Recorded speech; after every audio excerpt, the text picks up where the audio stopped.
Second. There you go. All right. Good evening, everybody. Welcome to Friday night and another episode of Heavy Metallurgy. I'm one of your regular hosts, Alan, and with me is my other regular host, Marty. Marty, how are you doing this fine Friday? Doing quite well, thanks. Excited to have a couple awesome guys back on our show. Absolutely. Yep. Yeah, we've got some returning guests, and it's good just to get things kind of back on track. I don't think you and I have been on the same night in about 3 weeks, actually. It's been and then last Friday not being here at all is a shock. It was a shock to some people's systems, I think. Yeah, it's the fall schedules have been very weird for a lot of folks, ourselves included. But it's good to have the band back together. We'll have some fun this evening. I've got a new beer to try out. We've got from a Western North Carolina microbrew where I'll be hazy. It says that it is. This was great. So I got to read this.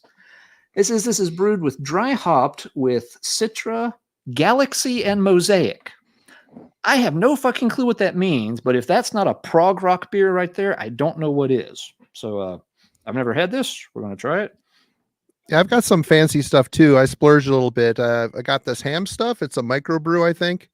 It Cool. tastes like they put a 5-gallon Home Depot bucket in a bar and let people pee in it, and then they shook it around a little bit and canned them, put a little yeast in there if there wasn't any already. And it's delicious. It's delicious. My mouth is on fire with possibilities here. It's great. So I'm guessing there's not much chance of them in sponsoring us after that somewhat lukewarm endorsement. It gets the job done. It doesn't taste. It tastes like Pabst. It tastes like Pabst. Okay, you can do worse than Pabst. This one's pretty good. It's very, very fruity, very fruity. But buddy who works up in some of the microbrews on that scene picked it up. I don't know where this town is at. Nebo, North Carolina. It's probably somewhere over around Morganton or Asheville, but I don't know exactly. But anyway, it's pretty good.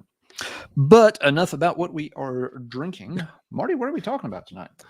We are talking about prog, progressive music, progressive rock, and how progressive rock music has influenced heavy metal in particular. And to be completely honest, I am out of my league on this one, but thankfully, and I know you're probably close behind me on that. I am too. Yes. And that's kind of what, inspired this topic to a point, was that it's something that neither of us do know a lot about. Yet it's a style of music that does have a lot of intersections with heavy metal. And it's something that you see a lot of people ask about. It's like, well, okay, I've never really checked out, Genesis, but where do I start? Or I heard this one Yes album, didn't really care for it, but was that the right one to listen to? Are there other eras I might listen to? And say, shit, I don't know the answer to any of that. I don't know where to start with these bands, neither do you. And so what do you do when you don't know? You call in the experts. Yes, we call in the experts indeed, and we have done so. We'll start off with this guy. We've had him on once before. Hunter, welcome back, my friend. Good evening, gentlemen. Good evening. Thanks for having us.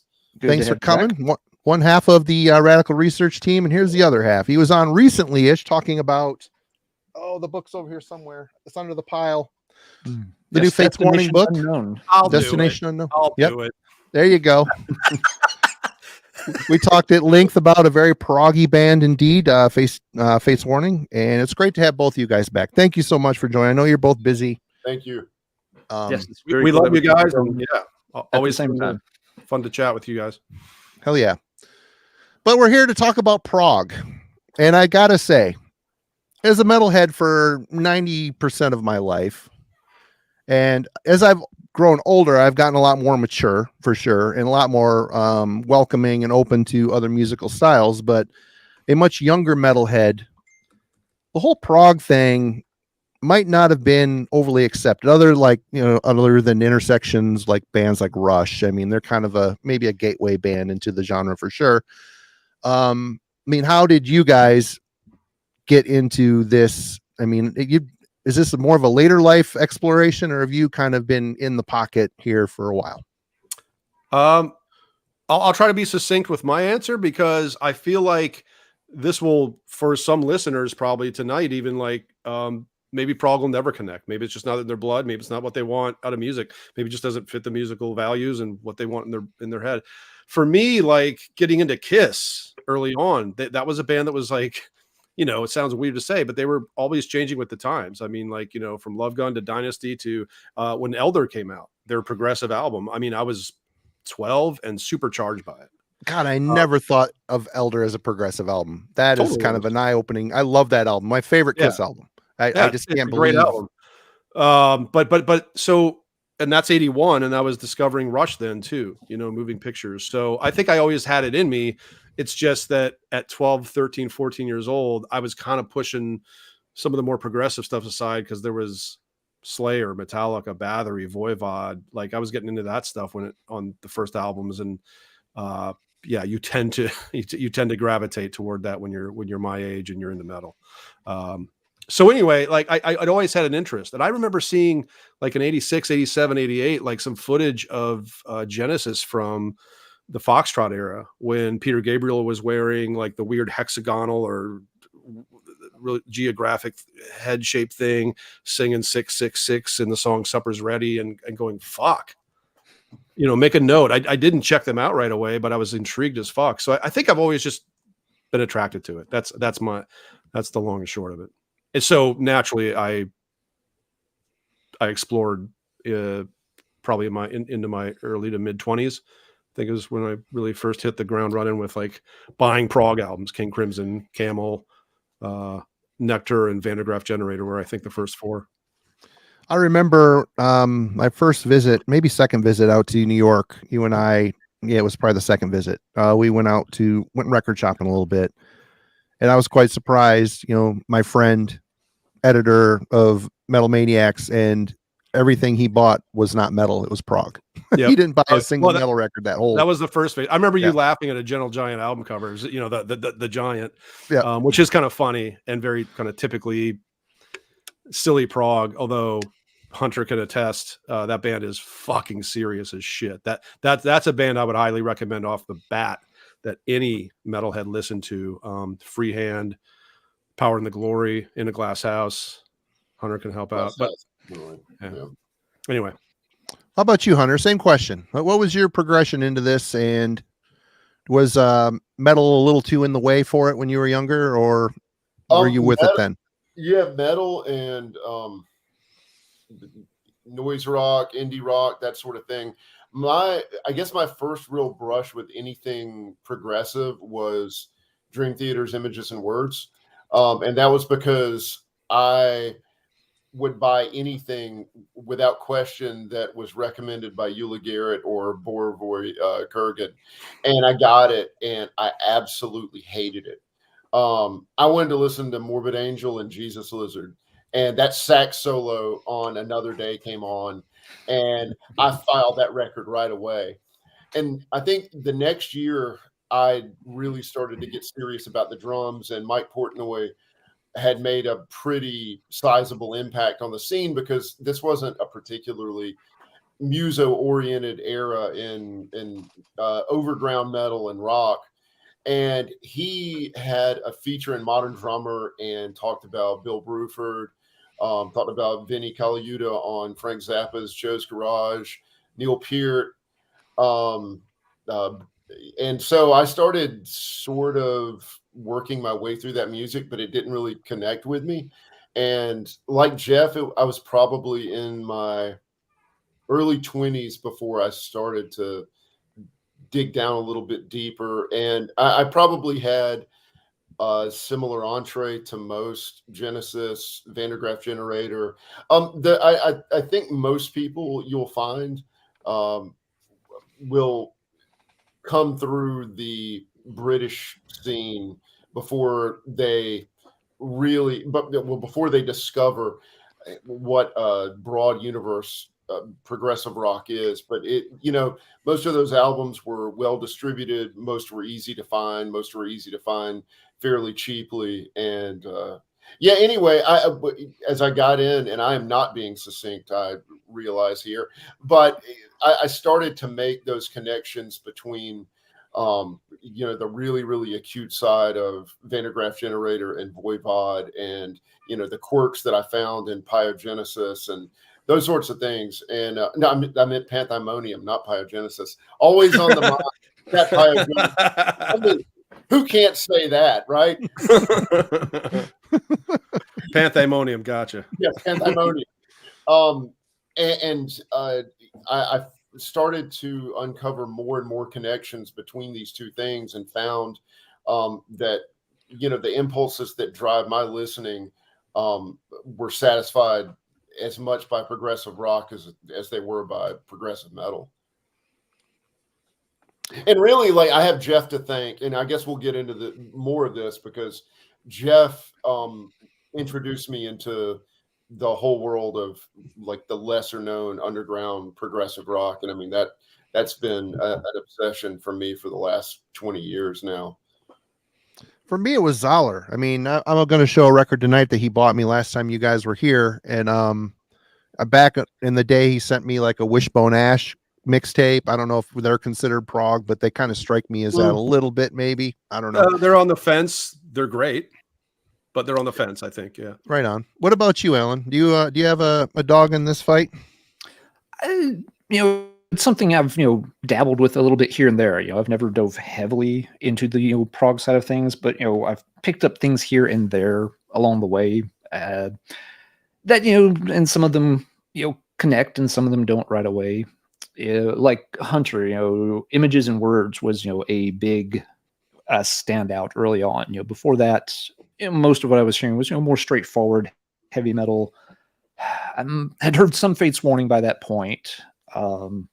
Actually, it would probably been very close to about the same time I heard Dream Theater. So those two probably about the same time.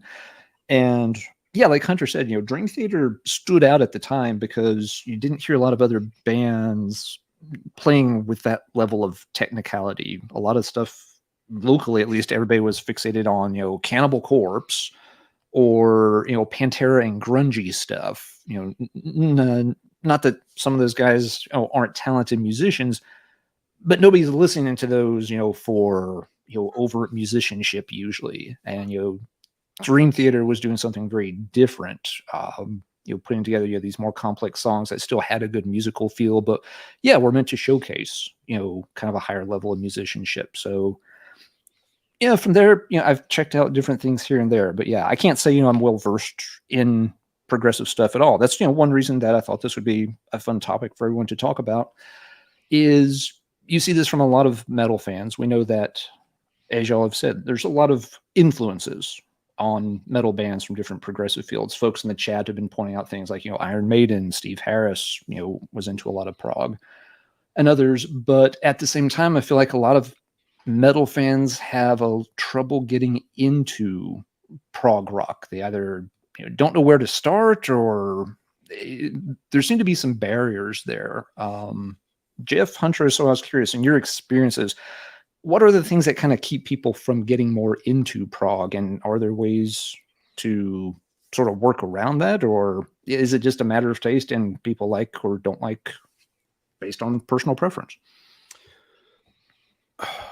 Well, I mean, I think of metal and I look at like things like that early Manila Road stuff or early Loudness, which had a lot of Rush in. Both of those bands had a lot of Rush in the early material. So then go back. Like, are you a Rush fan? Have you checked out the heaviest Rush? I mean, Hemispheres, 2112, Caressive Steel.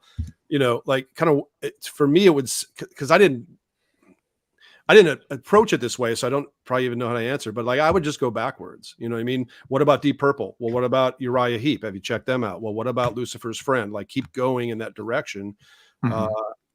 I think one barrier for metal fans is simply like dealing with some of the more pastoral elements or just lighter elements, for lack of a way better word. For a long time, I was a holdout. Hunter knows I was way into prog, but I couldn't get into Yes because I didn't like the vocals. They were just too airy fairy for me. Yeah, there's a lot of Roundabout played on Northern Michigan Rock Radio back in the day, and that's one of the best FM radio songs of all time. I know, but after it kind of fucked them for me a little bit, along with like Zeppelin and stuff like that. I just sure, but I've come to like John Anderson because I kept trying with Yes, and I got really heavily into the Drama album and also the Relayer album. Relayer is one I would direct all metal fans toward because it starts with Gates of Delirium. And I'll just let the music speak for itself. There's no way I can sum that up, but I know it sounds like proto-metal to me. There's a lot of proto-metal in Kansas. So start with the bands that like you kind of think you know from the radio, but you don't, like Kansas, where you have epic after epic of that's filled with proto-metal and plenty of prog. And then just work backwards because you can get down a rabbit hole. And as Hunter said, there's a lot of great obscure stuff too that just never rose to the top popularity wise. But anyway, I'd like to hear Hunter's view of that. I think one of the common obstacles is historical bias against progressive rock as this willfully self-indulgent fantasy Dungeons and Dragons music. And I think that, you know, the critical tradition that runs down from Rolling Stone into Pitchfork has deceived some people away from checking out progressive rock. And like Jeff said, you know, there's also some things to reconcile inside of progressive rock, because progressive rock is not just this fixed idea. I mean, when the original bands were, you know, forming what we now think of as progressive rock, you know, Genesis and King Crimson and Yes, I mean, they didn't think we're making progressive rock. They were thinking, you know, we're interested in Stravinsky, we're interested in the Yardbirds, and we're interested in Sly Stone, and we're going to find a way to synthesize all of these different things. And so naturally, you're going to have, you know, traces of of things that might be unsavory to a metal fan resident in progressive rock albums.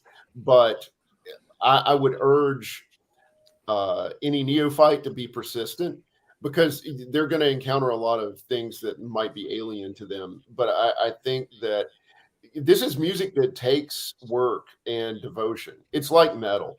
You know, I mean, you know, metal, there's a learning curve in terms of how you come to an appreciation of it. And an evolution that you experience as a listener. And I would encourage, like Jeff says, to, you know, go back. And I think that it's really important in, you know, whatever you love, whether it be, you know, food or your rock music or literature, to have that foundation. And the same holds true with progressive rock. You know, just keep working your way back and you'll start to make those connections. Yeah. I gotta say, looking at it from, you know, pretty uneducated here, the album I'm going to show here later, very technical. The playing is amazing. You know, coming in from a more mature musician mind, completely blown away by it. But one thing that might be a stumbling block, something super simple, is distortion. Metal's got tons of high gain. Prog is coming from relatively clean space to allow all these lines, very complex lines, to work together. I think if distortion was, I mean, there's, you know, maybe an amp that's turned up super loud, natural distortion that way, but I'm talking about, you know, high gain pedals or amps. You know, a metalhead is so used to extremity, and prog offers extremity in a different way.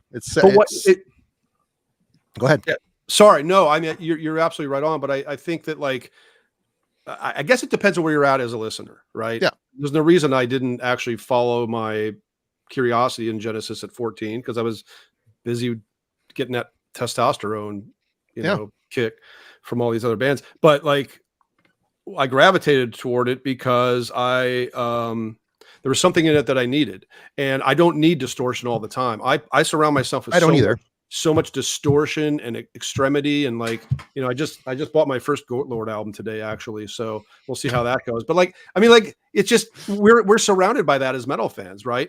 We love it, but it's also nice to have different shades of all kinds of different music. So like, how far do you want to go? And for me, prog is exciting and kinetic, and it ambushes, and it does all those great things that metal does. It's a world building sort of genre. It does all that the same way metal does, but it delivers something, quite different texturally.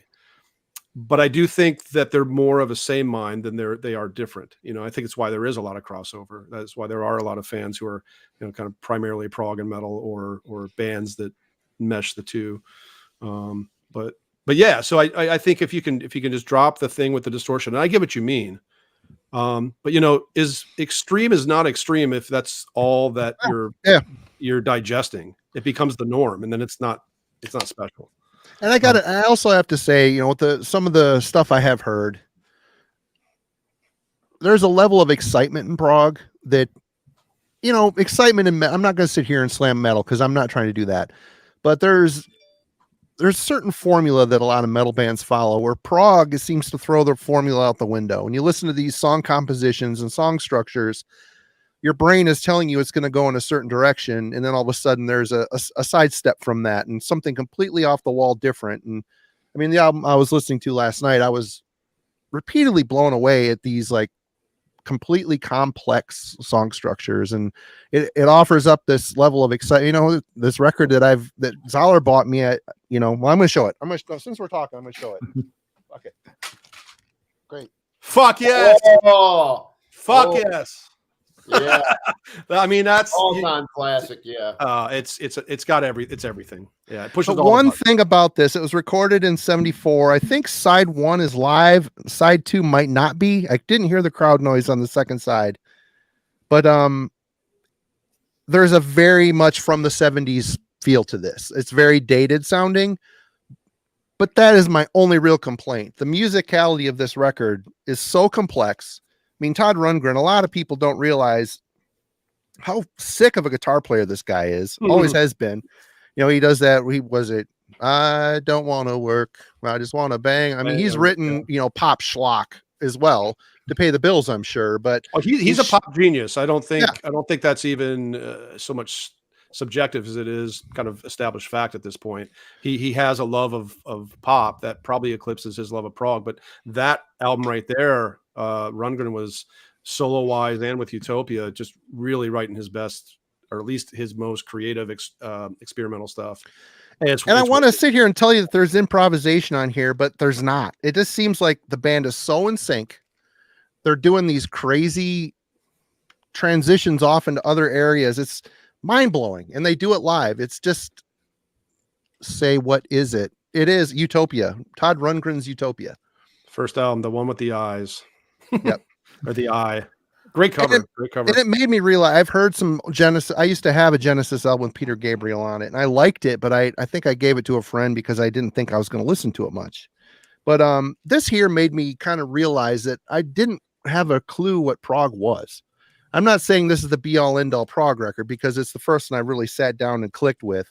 It's one of them. I'm just saying though, it's I like technical thrash. I mean, I would be younger saying, "Oh, this is really proggy," and I didn't know what the fuck I was talking about. Just because it's technical. In fact, one of the things I'm going to show tonight, I'm going to ask if it's even prog. I always thought it was, but I guess I just didn't know what prog was. I'm sorry, I didn't mean to jump over you, Alan. Go ahead. Jump. Oh, no, that's fine. Okay. Actually, just following up on your point, because it's something I heard, actually, Jeff, you and Hunter mentioned on one of your recent episodes on Radical Research. I think it was the Geigen episode, maybe, that you made a comment that prog I think the quote was, to the untrained ear, prog can sound very random.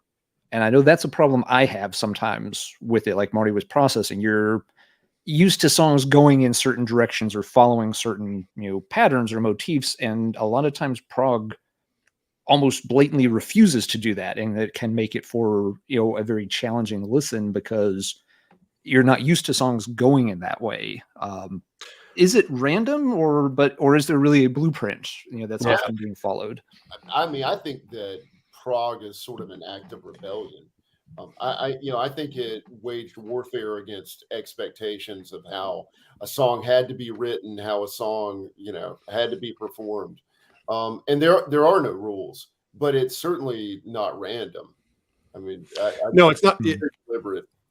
Yeah, it's not random unless you're getting into like the world of fusion, where there is a whole lot of improv, and that's great too. That's another branch that Hunter and I really love, that I know I discovered not through a love of jazz so much, but through a love of 70s rock and crazy prog and crazy playing.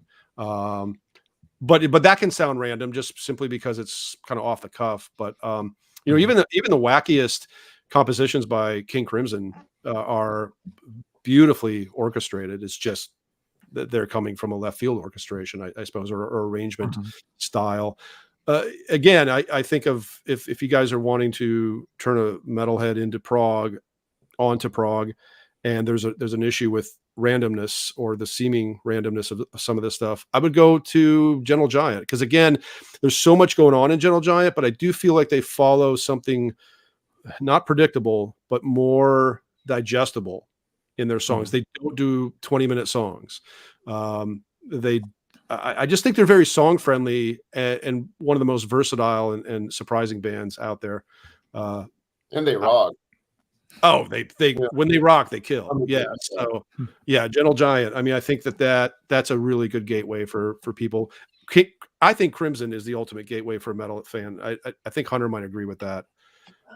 Totally. Yeah. I mean, the first time I think I really felt that synergy between metal and progressive rock is when I heard King Crimson's kind of the last record of their that's a complex thing too, but the last record they made in the 70s, Red. Which in many ways is almost as much a proto-metal record, I think, as it is a progressive rock record. It's heavier than a lot of proto-metal, in fact, and scary and dark. I mean, right here, is you mentioned, of course, I think Alan did, Iron Maiden, and of course Steve Harris being a well-known. He was kind of like that first. He was pre-Michael Ackerfeld, and that first metal guy who was like pumping prog names at you that you didn't know, like covering Nectar and stuff like that. And of course, we know Michael Ackerfeld was a great ambassador for prog too. But the number of times I've listened and gotten deeply into some obscure or even relatively known prog from the 70s, the amount of times I've heard things that made me go, holy shit, that's an Iron Maiden riff. But of course, it predates Iron Maiden. There's a lot of proto-metal in prog, and I guess the reason for that in hindsight is just that a lot of those originators, the guys in the Scorpions, the guys in Judas Priest, the guys in Iron Maiden, they weren't listening to metal. They were listening to a lot of this edgier stuff coming out of the 60s and well into the 70s. And I think I think that's why you have a very tight relationship between prog and the beginnings of metal. Rush is another example.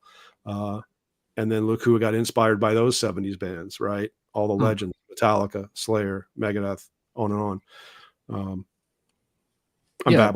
That's a good point, Jeff. We don't really stop and think about it sometimes, but yeah, what influenced the bands we think of as godfathers of heavy metal? Rob Halford, didn't have a Black Sabbath to listen to, unless he just, they were practicing down the street or something. But and Mark Shelton from Manila Road, another guy who was drawing a lot from prog or just the BOCs of the 70s, the more eclectic stuff.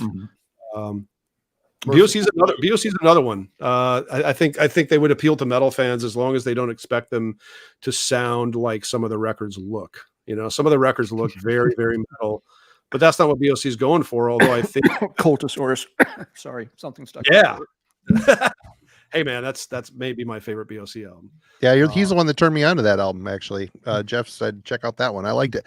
And another thing, early BOC, I was listening to that here not too a while ago, going through some of the records, and not a lot of distortion on those early records. It's weird. It's like a super clean, pristine sound. It's coming from so many years of high gain bombardment, hearing something that invokes a similar feeling but yet has no distortion on it is always kind of like weird. It's just weird. And it's another thing, talk about prog, like this Utopia record. I was listening to it last night and I'm thinking, man, the 70s really were like the wild, wild west. I mean, nowadays we've got all these formulas that everybody kind of falls into depending on which genre you're in. Back then, I mean, there's Carpenters, there's ABBA, there's Utopia, there's like all these weird, there's pop, But the pop back then was even weird. It just seemed like it was from another dimension. I don't know. Well, The Captain and Tanel were definitely from some other dimension. A hell dimension in particular. I was about to say, yeah, an infernal. Yeah. Mhm. Yeah, but I mean, radio was formatted entirely differently, Mhm. in the 60s and 70s. I mean, it wasn't all compartmentalized the way that it is today. Yeah. And I in fact, my mom and I went up to the mountains this past week, and she got like a 4-month Sirius subscription with, she bought a new car and had it. And we were listening to it, and she was like, it was all these like 60s and 70s things. And it would go from like the Trogs to James Brown to, Procol Harum. And she was like, nothing was separated. And you just had to wade through the stuff you didn't like. You had to listen to Tom Jones, like, to get to, like, well, anything, good. You make an interesting point, because it also makes me think of how nowadays we can just so easily blow something off just to get to the next thing. We don't have to wait. Yeah. It's all at our fingertips. I mean, so I like those days when maybe you had to kind of acclimate, or at least make sure you didn't like it, or make sure, oh, maybe there's something in here for me. I think taking time, and that speaks to what we're talking about tonight, is like prog will probably take some time for some people. It's an investment. I think if you have any interest in the proggier side of metal or the adventurous side, it might be worth it. Marty, I remember the last time I was at your place with Zoller, you were like, "Oh man, I don't even want to get into prog. It's just going to be a whole other rabbit hole," and it will be. It'll be thousands and thousands of dollars later, and thousands of CDs and vinyls that you've amassed. Not the worst problem in the world, but it is. No. There's a lot out there, dude. I mean, I'm still discovering Italian bands that I'm like, holy shit, that's great. I thought I kind of knew it all, from the 70s, but nope. And is there still an active scene in prog today, or is it all been kind of absorbed by modern rock? No, there is definitely a scene. I know I'm still around it quite a bit, and I certainly was when I was at Inside Out, but and I think there's still some good stuff, either by old bands or some new bands. I think Leprous and Haken and that sort of thing, certainly they're more metal, but they're kind of the new prog movement in a way.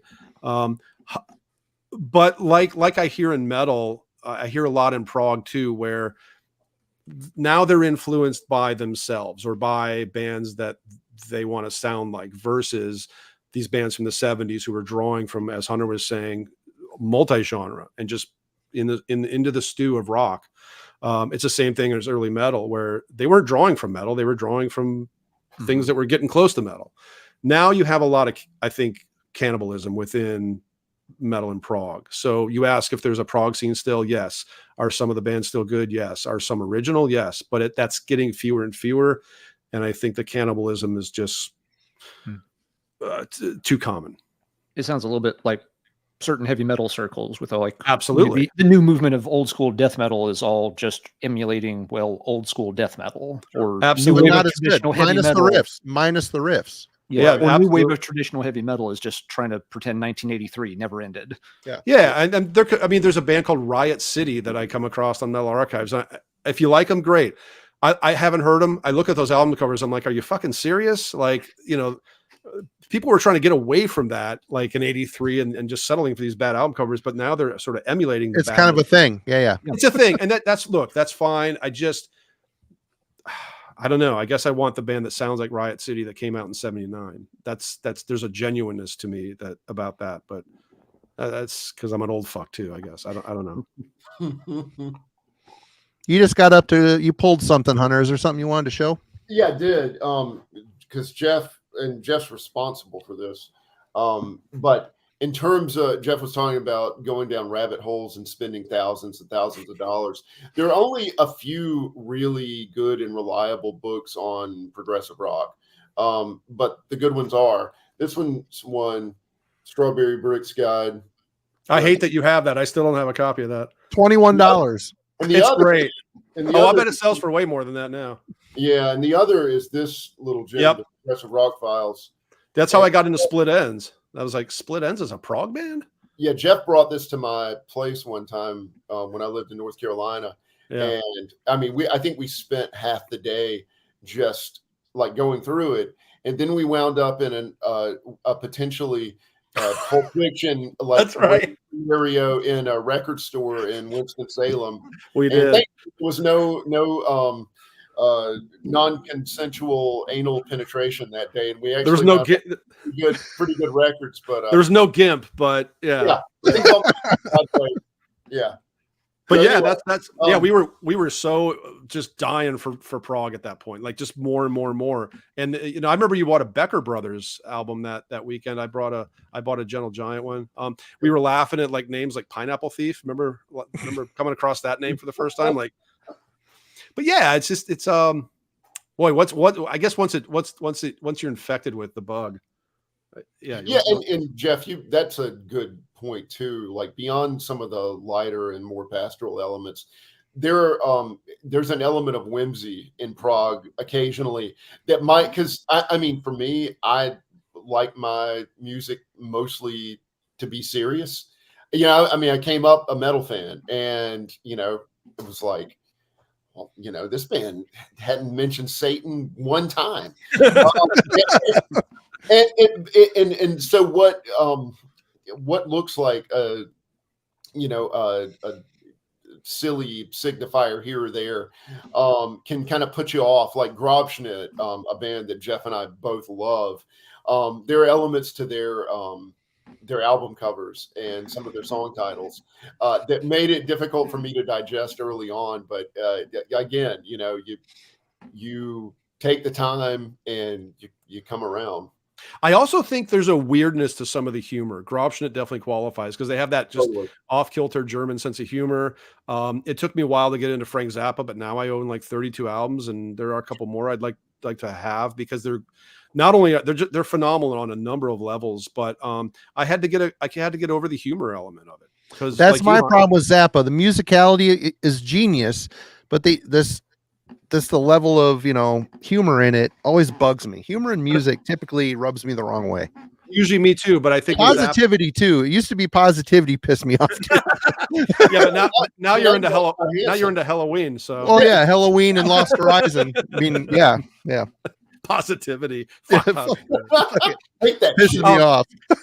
But with Zappa, the music is so commanding, and I think and just so interesting and weird that humor starts to kind of feel a little more not okay. You know what I mean? Like more perverse, more perverse. Yeah. And subversive. Yeah. And that's where it starts working for me. That's where I start kind of understanding it and going along with it, and I'm happy to do it. So it's, you know, like acquiring any taste. I think you have to acquire the taste for a lot of acquiring the taste. A great Gentle Giant album. So anyway, something to follow up on then. You mentioned a minute ago, I think it was in reference to Gentle Giant, like, you know, when they're on, which also implies, you know, there's probably times they're not on. I guess I meant in terms of bands. Sorry.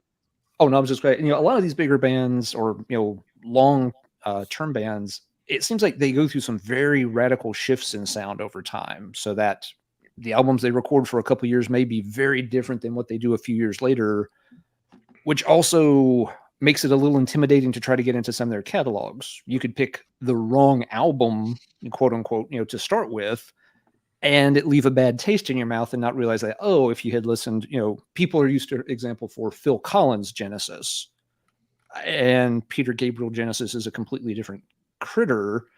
Are there certain, you know, places for people to be mindful of that in particular? Are there some bands or some eras of some bands that you definitely want to hone in on, or sure that you really want to avoid, that it's just like, this is not the Yes album that you want to start with, for example? Don't go into the 80s, because most of the great stuff came out in the 70s, whether it was the English stuff that's well known or the obscure stuff.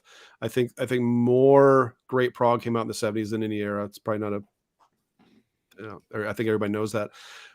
Only start in the 80s once you're well into the 70s, and if you can handle things like Rush's Signals and Grace Under Pressure. Like if you went there with Rush, if you went to Angel Rat with Voivod, if you went to Parallels with Fate's Warning, you could probably get into 90125 by Yes. It's one of my favorite Yes albums. I would certainly never ask somebody to start there. Same thing with, the King Crimson albums from the 80s, which Hunter will agree are utterly fantastic. But I don't think I'd ever, those are not the ones I'd ask a metalhead to go toward first. It's Red, like Hunter was talking about. It's Stardust and Bible Black. It's some of the even some of the new live stuff. I had this pulled out. This is a collection of things from 2014 to 2018. There's some I'll show it again, Jeff. Sorry, I'm a little slow on the draw here. There we go. It's just they've been really playing with their set list lately and their lineup, and this is the Crimson that I would want a metalhead to go to, because it's just they're so fantastic right now, and there's a lot of live documentation of it. And this is a band that's probably more as fun to listen to with the live stuff as studio, and I wouldn't say that about most bands ever. Oh yeah, it's kind of fun. I'm sorry. Go ahead, Hunter. No, go ahead, Marty. I was just going to say it's funny. I think my King Crimson knowledge begins and ends with 21st Century Schizoid Man cover on Phobos, and after seeing Robert Fripp do all these pandemic videos with his wife, I had no interest to see King Crimson. Don't judge. I think those are fun, but don't judge them on that. I know. Yeah. It's superficial to even say that, but it's like kind of like, oh man, I thought this guy was, I don't know. Anyway, perception. It's a problem. When he's on stage or recording with King Crimson, he is a different animal. A badass. Oh, yeah. I had a friend of mine here that ran into him in a bar in Travers. Oh wow. He was up here for some reason. Who knows what? I mean, a lot of people come here for the water and stuff, but I don't know why the hell. Yeah, I have no idea why he was here. It's crazy. I think he likes cherries a lot. Really? Yeah. If I'm not mistaken. I think Hunter can corroborate that. You're a cherry fan. That Robert Fripp. I didn't mean to interrupt you for such a weak aside. Go ahead, Hunter. Go ahead. No. You stole my thunder, Marty. Yeah. I mean, once you go cherries, everything's off the rails. Right. Traverse City, baby. That's right. All Hunter. right. Well, it was okay. Go ahead. We've completely fallen apart. My fault. This is familiar territory for you and I. Yeah, totally. No. If anybody here is not familiar with the Radical Research Podcast, please go click on the link in the description. These guys, I mean, I've known Jeff for a long time, and I feel like I've known Hunter by association, if that makes any sense. Thank you. Yeah, I feel like I've known you for 20-something years now. I know it's really weird, but to listen to their podcasts, I listen to a few podcasts, but to hear these guys go at it, it's like I'm in a room with them, and I find myself talking to them like, what the fuck are you talking about? I'd be like working and like, I just want to pick up the phone, or I'll start texting Jeff. I'm like, as I'm listening to an episode, I'll send a couple texts to Jeff of things that might have bothered me or whatever I wanted to say something on in there. And they have a feeling of you being in the room with them. And of course the knowledge between them is amazing. So, I mean, it's definitely a great podcast. Please go check it out. Its link is in the description. But anyway, well, that's just weird, Marty. I've never once sent Jeff and Hunter weird feedback about a Radical Research episode. I don't sit there building memes and You're not Forrest Pitts level, but you're right behind him. You are. I love your responses, Alan. As well. Yeah, I posted the one of Hunter holding the cantaloupe on the Radical page on Facebook the other day. Yeah, and Hunter, just so you know, if you get out of line tonight, I got some gourds right here for you. So, is it cold in there? Your gourd is very small. It's not the size of the gourd; it's how you use it, Marty. Mm-hmm. It's how you carve it. Anyway, where are we at? But yes, the Radical Research Podcast. If folks haven't checked out in a while, they've had some. They're cover different topics. They've had some excellent metal episodes lately, talking about Gigan. Excellent episode on Abigor and how they changed over time. So yeah, there's plenty of stuff on there for folks, whether you're mainly interested in metal or prog or just like all kinds of eclectic stuff. So go check that out. I don't mean to plug, but I do want to mention that I know a lot of metalheads are into like Acid Bath and Agents of Oblivion, that sort of thing. We're going to do, I have a lot of recordings of Dax rigs that I have no idea if they're out there on YouTube. I don't know if Hunter's checked, but I know they're pretty rare. They're not. Okay. That we're going to play pretty much full songs. It's stuff that came out Nice. between the two Dead Boy albums. The second Dead Boy album, we're not fans. The first one we are. He had this weird period between the two where he was writing these songs and playing them live to small crowds and small lineups in some cases. And they're some of the absolute top tier stuff that guy's ever done, written and sang. So it's going to be a cool episode. Yeah. Very cool. Sweet. Once a month usually, right? That's when you guys upload. I think lately it's been every 3 weeks, maybe. Yeah. For the first 50 episodes, we were doing every 2 weeks faithfully. I don't think we ever stopped, but life gets in the way. And I just think we're more comfortable with this pace, and we get them out. So yeah, we have a lot more ideas for the future. So, Yep. All right. Yeah, Looks we like, will pat it out to Forrest is in the chat there too, guys. Yeah. So hello to oh, there he Forrest. is. Yes. Oh, man. Thanks for joining us, Forrest. The man. Thanks for costing me $50 on a Rainer Lanferman special edition CD thing. I love it. It's great. Yeah. All right. So let's see. One other question, and because this is another complaint I hear about prog from a lot of metalheads, and I think it's a somewhat frivolous complaint, but maybe there's something to it at times. Some people will complain that prog is pretentious, is a word that gets thrown around a lot, or that it's overly indulgent. And I know, Jeff, you've pushed back against that, in some of your writing. Are there cases though, or signs that maybe a band is getting too far out there? Now, of course, this is very relative. Bands can do whatever they want to, and someone's probably going to enjoy it. Are there cases where bands do just get so indulgent that the music starts to fall apart and it doesn't come together the way you feel like it should? Or is that just, again, people kind of wanting to turn up their nose at it for less than a good reason? Hunter? I think that there is good and there is bad. I think that most great art is born out of self-indulgence. I think selfish artists make the best art. I don't think you need to worry about what an audience thinks. I think you need to follow, the spirit that drives your creativity. So I am a huge opponent of this, this school of resentment that it beats against the wall about self-indulgence and as if that's some sin.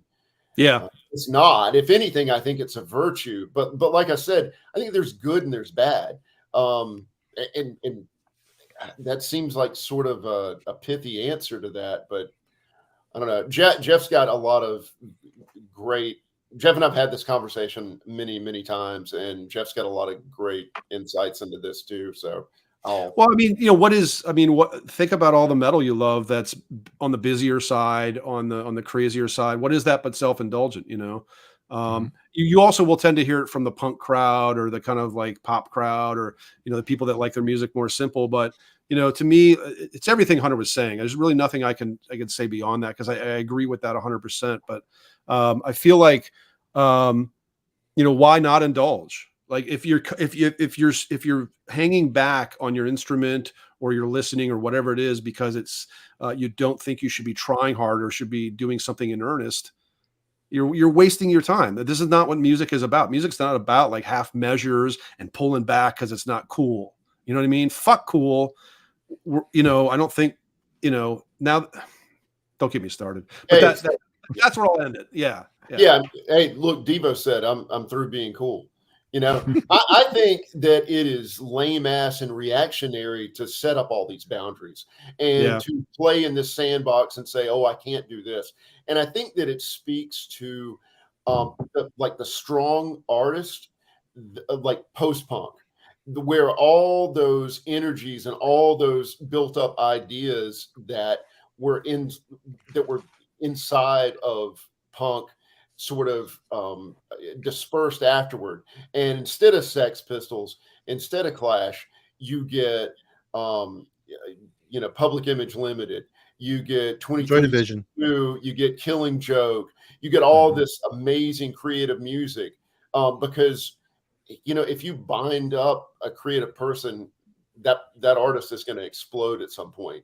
And to me, it's just like, I don't know, it's really puerile to just dress a certain way, play a certain way, and set up, all these or just abide by dogma, period. I mean, I think great art is built on, rebellion and following an individual spirit.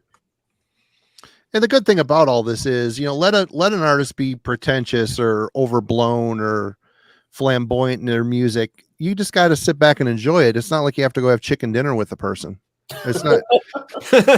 I mean, there are no. I mean, they say never meet your idols. There's a lot of truth to that. Of course, there are, obviously exceptions to every rule, but it's not necessarily the artist's fault that they portray a certain. There's, I tease about like Norwegian sweater metal. Stuff like that. I don't have enough sweaters in my closet or turtlenecks to listen to that band. I just stupid joke, but still, it doesn't, take away from the fact that it's usually very highly developed, very smart music. Well, and Jeff's always said too, and I think this is super true, that metal doesn't have enough characters. It doesn't have enough really strong personalities. I think there's always room for that, and I think that some people are just based on, the fear of being persecuted for being a character, like they don't always reveal their whole selves. Go ahead. Or their music, it's not a proper portrayal of how they are in real life. Yeah, that's another thing too. No, as Hunter was speaking, it kind of reminded me of something from my youth that I haven't thought of for decades, but that it's kind of key, and I'm glad you hit on this, which is that, or made me think of this, which is that when I was young and I was like just absorbing music and trying to figure out what it was, 6, 7, 8 years old, you're seeing it on TV a lot. You're seeing a lot of crap because I grew up in the 70s. So, I remember seeing a lot of live country music at the time, and a lot of the studio live musicians. Hee-haw. Well, no, I mean, there's some good country and there's some bad, but I was seeing a lot of bad, I feel like. And so these backup musicians, I would watch them. And even as a kid, I had this perception of like, that could be anybody playing. Like there is no character. They're just following what you're supposed to do. And I think that's why I've gravitated toward like players who are, you can hear them. You can hear that drummer. It's him. Like you can hear it's Danny Carey of Tool, like right away. You like players with character, no matter what their instrument is. I think that's really important. And the reason I'm saying this is because it swings back around to prog. We know all the characters in metal in terms of style, in terms of who we would recognize just, blindly, right? And I'm talking character in terms of playing character. There's a shitload of that in prog. So if you're really into that aspect of listening, I think prog has as much character as metal. And I think that there was a lot of internal pressure applied to bands to sound distinct from one another. I think that you might be punished in prog if you sounded exactly like Genesis.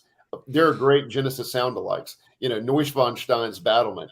Amazing. Yeah.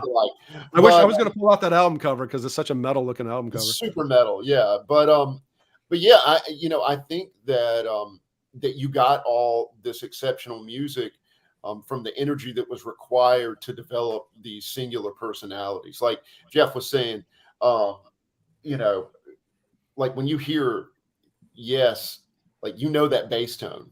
You know what I mean? Yeah. Like it's immediate. If Joey DeMaio didn't take something from Chris Squire, I wouldn't believe that actually. Yeah. I mean, I hear so much Chris Squire in Joey DeMaio's playing. I think they're both extraordinary bass players.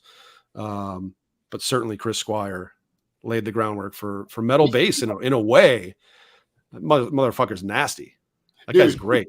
Yeah. Motherfucker that's my boy Nasty. Nasty. John Anderson on the other side, not so nasty. No.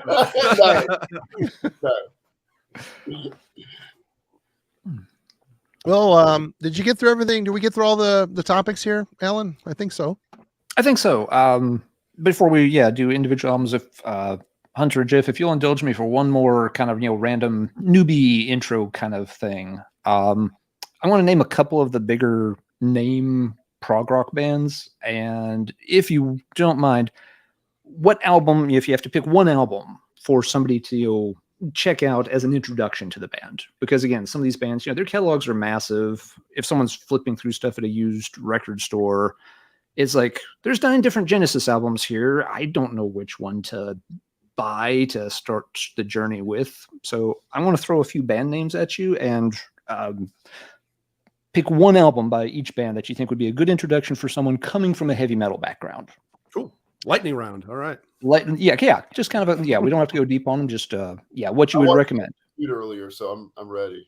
All right. What? I said I watched Family Feud earlier, so I'm ready. All right. Hands on the buzzers. No whammies. I'm mixing up my game shows now. Let's start with one of the obvious ones. Rush. Hunter. One album. I'll answer. Absolutely. Go right ahead. Please Fuck do. these guys. I'll answer. This is not their proggiest album by any means, but this is the album. It's the one I love. I mean, I'm on record. Yeah. I'm on record saying that's my favorite album of all time by anybody. Yeah. It's so good. And there's prog elements. So you got the organ stuff on here that kind of ties that in. But to me, they really walk the line on this one between wanky and just really good songwriting. Where, some of I've got all the shit leading up to this album, and it's really good. There's some amazing, I like Hemispheres a lot. But they're a little out there for me sometimes, like 2112. Maybe I'm tired of listening to it. I don't know, but it just doesn't blow me away like this does. The songwriting really sells it. And listening to this on vinyl, God, you can hear the room. It just has such a warm feel to it. It's just such a perfect record in a lot of ways. It is a perfect record. It's perfectly produced. Metalheads heard, Tom Sawyer. Yeah, but they haven't heard Witch Hunt. Right. Like XYZ, Red Barchetta. Yeah. It's amazing songs.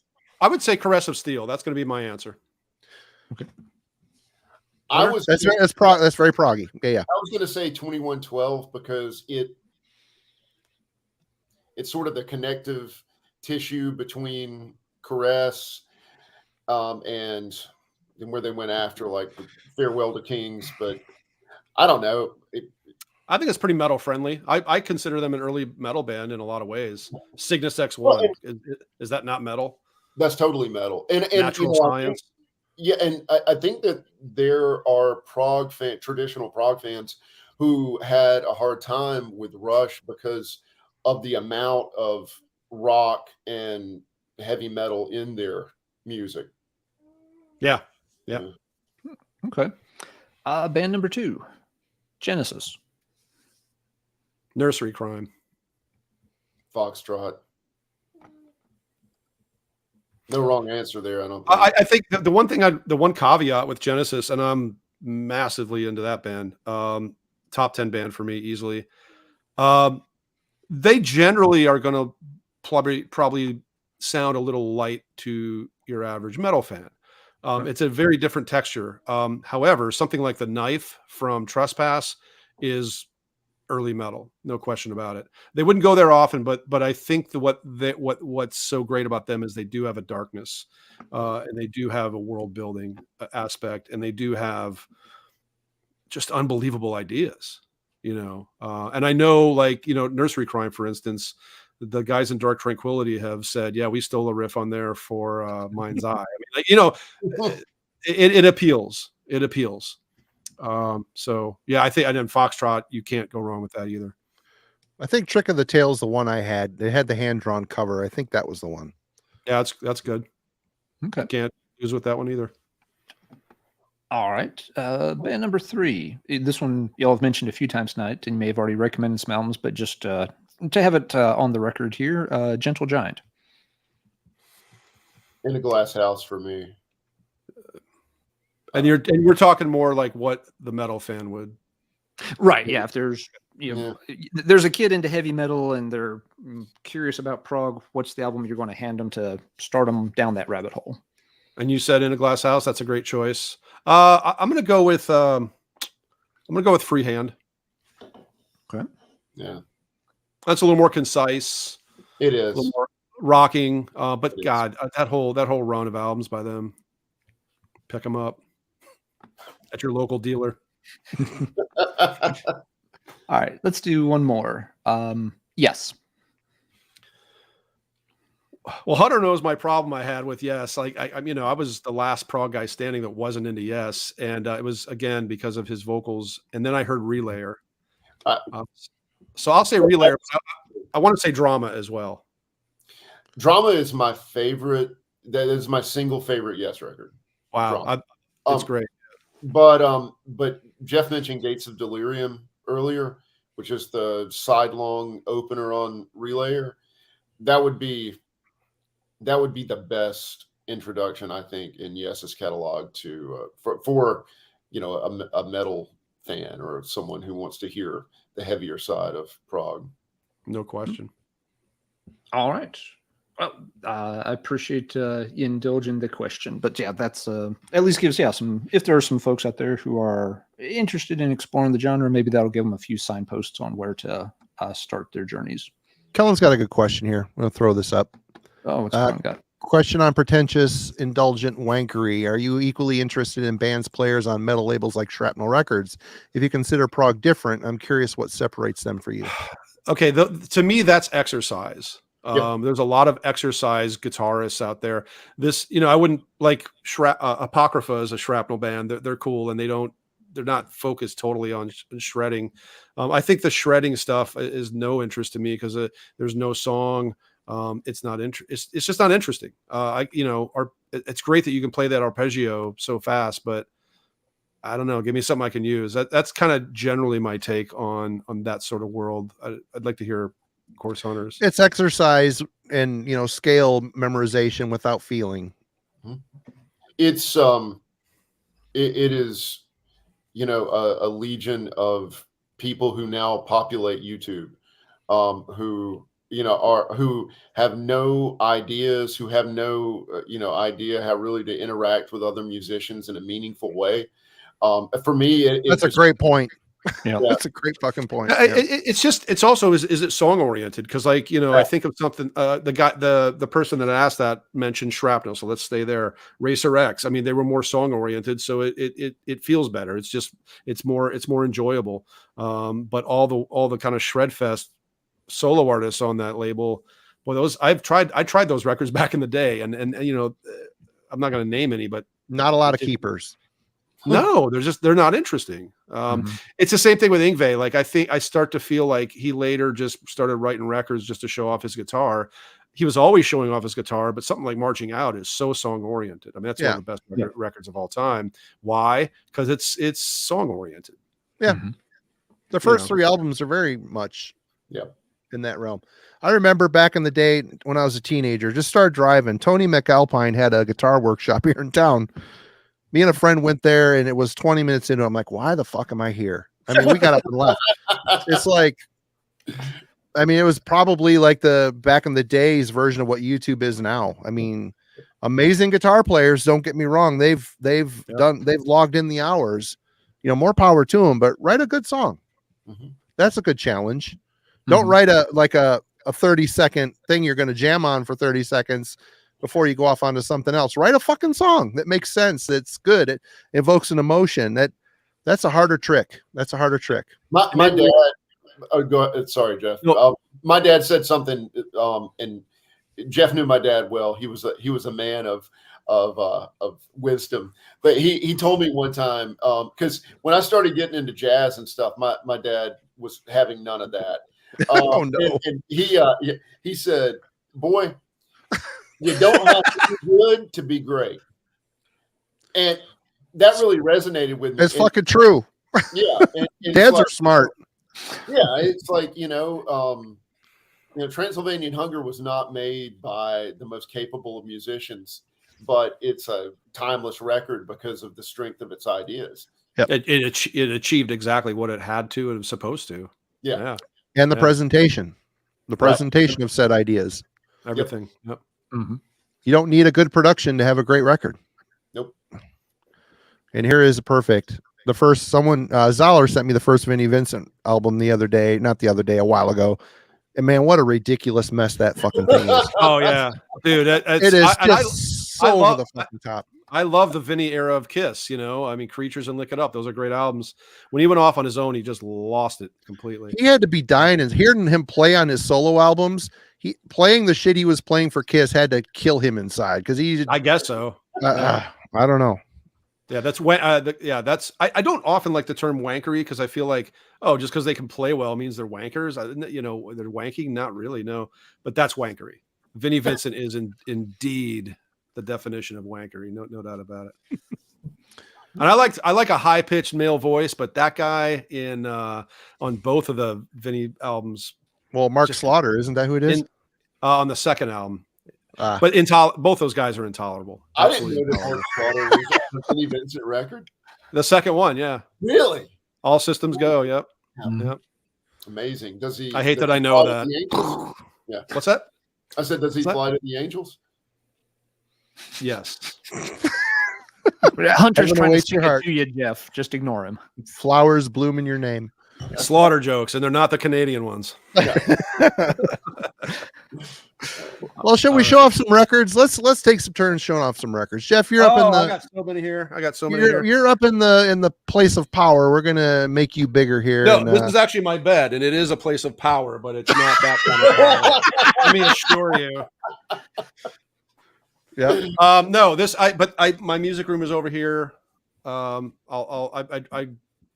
brought some things to show. Well, let's do one or two. If you got a whole bunch, we'll do one or two at a time. I don't know how to do it. I can't see myself. Here we go. This is a Hungarian band, and I have 4 of their albums. And this is a band that killer cover. It is great. This is from the 70s. Like if you're going down the Deep Purple Road, and then you feel like you want Uriah Heep, and you find out that you love the proto-metal and proggy aspects of Uriah Heep, as you should. And then you go to maybe Lucifer's Friend. I mean, this band is in that vein. So here's a record from a couple years prior to that. Great cover here. I can't really. Yeah. Nice. Nice prog gatefold. Aaron, the metal theologian, asks, aren't they Hungarian? They are Hungarian. Yeah. Okay. Awesome. So that's my show and tell. All right, Hunter, you're up. Yeah, I picked out 5 things. I'll just show a couple. Well, if you got 5, we'll just do one at a time. But maybe we can come back, but I'll just show a couple. I was choosing these based on the theme of our show tonight in terms of introducing metal fans into things that they might find appealing. This is pretty deep in stuff, but if you have gone down the rabbit hole of metal and find that you like really dark and really accomplished music, this is a Belgian band called Present. This was a collection of their 2 records released by Cuneiform, which is a very, very important avant-prog label, experimental rock label based in Maryland and owned by a guy named Steve Feigenbaum. Jeff and I actually saw this band play at Nearfest in 2005, and Bethlehem, Pennsylvania. Terrifying experience. But this is if you like technique, if you like really, really wild, but also really, really disciplined composition, check this one out. I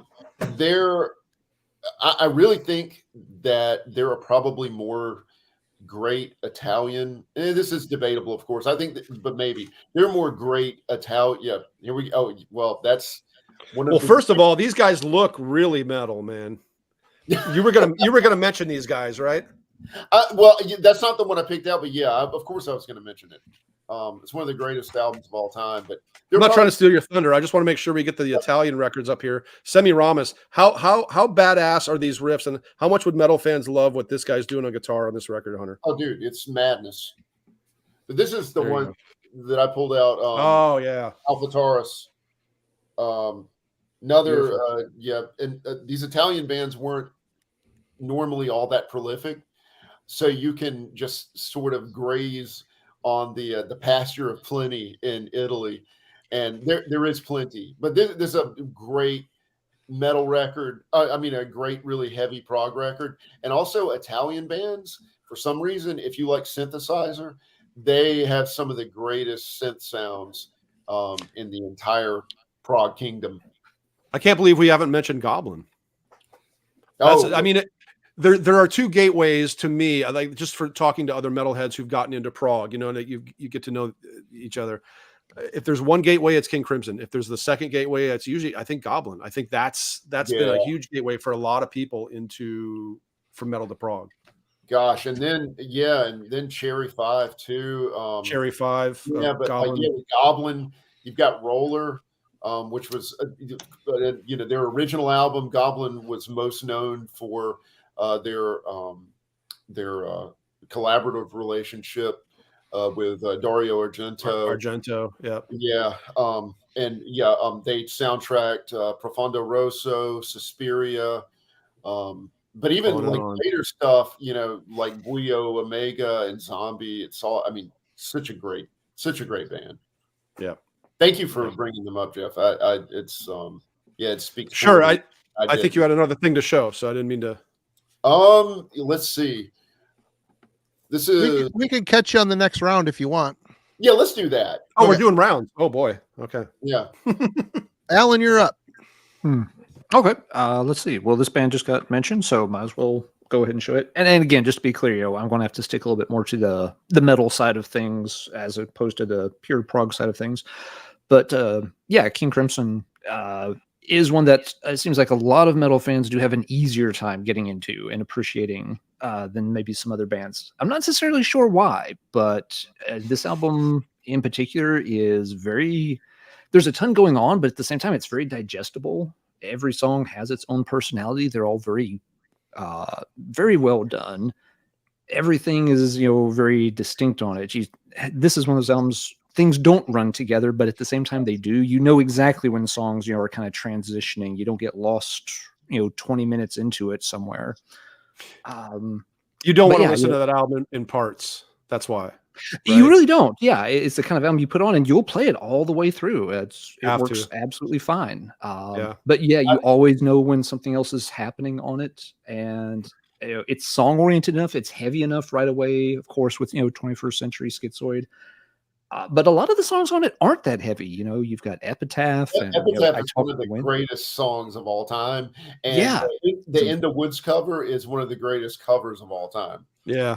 It's not just the heavier stuff on here that clicks. It's the lighter, airier stuff. And even though it's not as heavy, it still kind of has a sadness to it. Moonchild's very melancholy. Yes, it's got that's a very good word for it, Jeff. It's very melancholy. It's got a lot of personality, a lot of atmosphere to it. So this was one I always heard people talk about. And when one of my roommates had the album laying around, I threw it on one day, and it just instantly was like, oh yeah, this is amazing, great. So this definitely seems to be one that works well for folks coming out of the heavy metal realms and starting to dip their toes into the prog waters. Yeah, okay, Marty. 21st Century Schizoid Man is still pretty awe-inspiring, I think. I mean, and the album cover just announces prog and metal. I mean, it's 69. Here we are. Things are going to be different. They're not going to be comfortable. And look at that cover. Look at that cover. It's great, man. Things are getting weird and scary all at the same time. And you always hear all the tales from when they were playing those songs early on, and literally had audience members just completely physically freaking out, not knowing how to handle songs like 21st Century Schizoid, because they're used to stuff from the Flower Power era, and then this thing is happening in front of them and they just broke down. In 69 they also used to play a bit from Gustav Holst's Planets. Is it Mars? The just a bombastic I mean, that's heavy as fuck, and that's the beauty of Crimson. They were doing it so early. Okay, Marty, what you want to start off with? Well, I too have. I'm focusing on the progginess in metal here because I kind of shot my prog wad earlier. But I when think it Ken comes, Golden does that several times a day. But right. Just Marty cannot wank anymore tonight, guys. No, No, more no. wankery for Marty. It's all nothing but hams and metal CDs from here on out for me. But when it comes to prog and death metal, there's one guy that I think kind of comes to mind universally, whether you're into prog or not. Glenn Dan, Benton. Dan Swano. That was my second guess. So I pulled a couple of favorites of mine from yeah. Dan, the Moon Tower CD. This is pretty cool because he chose not to do any clean vocal. I don't remember there being clean vocals on this. I think he kept it all death metal on here. What's really prog is the music itself and the use of keyboards on here. A lot of keyboards, yeah. A lot of synth on here. So this was always good. It's a lot proggier than say this record, which is a classic, 40-minute long song that has a lot of prog elements to it. I thought from the clean singing to some synth work, just really interesting song structures, even though there's a theme that is called back throughout this to sell the concept album feel to it. Very solid record for sure. And here's another little project that he did, a 3-song Odyssey. Oh yeah, I remember that. It's got Keith Phillipson and Rick Gustafson, who I have no idea who those guys are, so I don't even know why I brought them up, to be honest. But this is a very catchy prog rockish kind of album. He does no death vocals on here. It's all clean singing. What else? Oh, people hate this band, and I don't get it. I love this. It's like Swano's version of Opeth, and I kind of like it better than Opeth in a lot of ways. Oh, is that Wither? Yeah. I see. I'm kind of lukewarm on that. Yeah. It was a grower for me, and especially this album here is better of the two full lengths. Very heavy. His death vocals are fucking just crushing on here. Really catchy songwriting. Great cover art too. Very cool. Do you remember, Hunter? We did that show about metal bands, or just I guess bands that had like a very Rush type part in there in some song. Do you remember that was the theme? There was something from Witherscape that was so Rush like. Very Rush and Opeth. You could tell those are definitely in there. Yeah. He's constantly trying to fit Rush into his stuff, no doubt. Yep. And the last one, which I feel I don't know if Jeff was going to show this or not, but I was. Pandemonium. You were. Well, we could talk about it now. I mean, the early Pandemonium stuff is killer. I love it, but it just seems like leftover Edge of Sandy riffs with some stuff sprinkled on the top when no one was looking. But this here to me seems a lot more formed, and the idea is a little more realized, and the songs are a lot more interesting. Don't get me wrong, I love that early Pandemonium, but this to me just seems more. I think it's just Dan, isn't it? I don't know who is. It's everybody. Yeah, it's the full band. That's a great. No, the two main songs in there. I think the best songs they ever wrote. And they're long. They're 14, 15 minutes. The recording is the best. I love it. Anything by that band I love, but that's a very special one. Yeah. Yep. Hey, if you want to elaborate, go for it. But those are the ones I picked from Swano. I figured if we're going to talk about prog and metal, he's definitely one of the guys that need to be. He's been doing it the longest. I read tons of interviews with him. I even talked to him once for Worm Gear back in the day on the phone, and he mentioned Marillion. And the band I've never heard of before, I've never heard. But it always made me interested, because I've always loved his use of the heavy vocals mixed with his really strong, clean voice, and good call. Adventurous songwriting. Very cool. Okay, Jeff, you're back. I'm going to go use a little boys' room while you guys talk. I'll be right back. Sure. This one. Oh, dude, I almost brought that one out, man. You know it. Almost, yeah. Does this translate to, is it 30 Years War? 30 Years War, yeah. Yeah. Tretio Ariga Kriget, I can't say it. This is their first album. Their second album is equally good. They were a rare prog band who had, I don't think, any keyboards. So that's very guitar oriented. It's 70s. It's Swedish. It's heavy. It's weird. It's arrangement wise. Yeah, it's very proggy. stuff, just stuff happening around the corner that you didn't expect. But very guitar oriented, heavy and dark. Highly recommend this again, because we're trying to appeal to the metal fan and what might be a good gateway. That's a good gateway album. Yeah, and you couldn't jump on that one too early. It's not like you need to know Yes and Jethro Tull before you go there. I think if people want to find that first Kriegett album, we'll say, go for it. Yeah, Tret Krieg. Yeah. All right, you're up, Hunter. Yep, Hunter, let's get you blown up there. Oops, wrong button. There we go. Yeah, let's bring you to the forefront. And what you got next? I want to shout out my man Thomas Clark, who I saw in the chat earlier. Oof. Band called Pulsar. It's their album Halloween.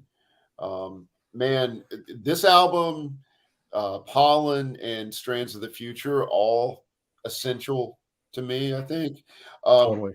This one is maybe particularly macabre, but they're a very dark, very Mellotron heavy, atmospheric band, but also with some super, super heavy moments. I mean, look at these guys. Like you know they're up to no good. Yeah. Here's mischief afoot with Pulsar. But yeah, in fact, one time I when I got into these guys, I was so obsessed with them. I reached out to Ken Golden and I said, "You got to recommend me some more stuff like Pulsar." And he was like, "Pulsar's Pulsar, man." Oh, cool. All right. Yeah, that's true. That's true. And, it's kind of a bummer to hear that, but it sort of makes them even more special to me. So even the French bands that are sort of, I mean, not even sort of like them, but peers, like Arachnoid maybe, or oh, well, sorry. Later, we'll talk about more on that. But they sound nothing like they sound nothing like Pulsar. Pulsar really is Pulsar. I like Ken's quote. He's right on about that. Yeah. Hey, when is Ken not right? Well, but very often. No comment. Yeah. I hope he's watching. I love him. That's why I said that. Yeah, we love you, Ken. You asshole. All right, Alan, what you got? All right, this is something that came up a little bit earlier, but bears mentioning here, especially when you get into progressive metal. I think this was a big gateway for a lot of folks. Images and Words by Dream Theater. It's still good. Don't own that album. It's still very, very, very good. It was very unique at the time, like we talked about. It's spawned 1,000 clone bands since then, but this is still, the album to go back to. I think Dream Theater's gotten a reputation over time as being one of those, as Jeff said earlier, wankery type bands, that spend a little too much time maybe on the show off side of things, and the songs don't come together as much. On the early albums, they were very song oriented. I agree with that. Even though they were showing off, lots of, obviously, stellar musicianship. Yeah. These early albums, this one, When Dream and Day Unite, the songs are very, very well put together. You can really listen to those. They get stuck in your head. Absolutely. But there's still, there's plenty going on at the same time. It's not like they're pop songs or anything. So sometimes you just got to go back, to the originals. There's a good reason, I think, this album inspired so many people and, helped, launch so many people in the direction of putting together bands that, for better or worse, maybe sounded a little bit too much like Dream Theater in later years. But Images and Words is definitely one of those easy access points to start seeing, the possibilities of where, prog and metal unite. All right, Marty, I'll pass it over to you then. All right. Well, in my teen years, I had no idea what prog was, but I realized that bands I really appreciated were changing and doing something. I just called it metal, and I might be stretching it with this band a little bit, but Anacrusis, Screams and Whispers. God, yes. We just did a couple weeks ago on our Wednesday album club. We covered the new Ken Nardi Trauma solo project. And Can we give Hunter a few seconds to breathe? I think he just went nuts just looking at the album cover. Let's breathe it in. I mean, can we all agree that Sound the Alarm might be one of the best metal songs ever written? Great opener. What a great opener. Yeah. Amazing. And in fact, it's so good. The rest of the album can't really quite catch its breath, but I still like it. Don't get me wrong. I'm just saying Sound the Alarm is so fucking good. It's like, I want 10 more of that, please. But Great album. you got a lot of synth on here, the mix of vocals, you know. I didn't know what the hell prog was, and I don't even know if this is that proggy, but this is always what puts me in mind of it, you know. And Ken Nardi is a, you know, on record prog fan too. I certainly, I mean, I'm not going to get started here, Jeff. I can Please see do. That's why we're here, to get started. 1993. One time, like, Jeff bought me a shirt that just said 1993 on it. Where the hell did you find that? I had it made. Oh, right on. Yeah. I am a fetishist of the most disturbing variety. And that is my ultimate obsession, is that year. But yeah, I mean, and I will be brief here, or I'll attempt to be, but like, the thing that made that year so special was like all these bands were really, really pushing themselves, and they were absorbing influence from the outside, and actually really, really beginning to incorporate those things into their music. And Anacrusis is certainly one of those bands. I mean, you know, like, I mean, they covered a New World Army song on Love the World. Yeah, it's amazing. Yep, great.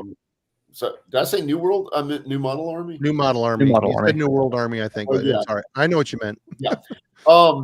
But yeah, I mean, you still get that post-punk kind of thing, but then you get, like, who's a huge Moody Blues fan, and you get those atmospherics starting to filter into the music. So now, I for one can, as a member of the Radical Research Council, confirm the progginess of Screams and Whispers. I think of Anacrusis in general. I mean, obviously the first album isn't, and I love that album. I love Suffering Hour. It's just a quirky thrash album, and that's what made it so killer.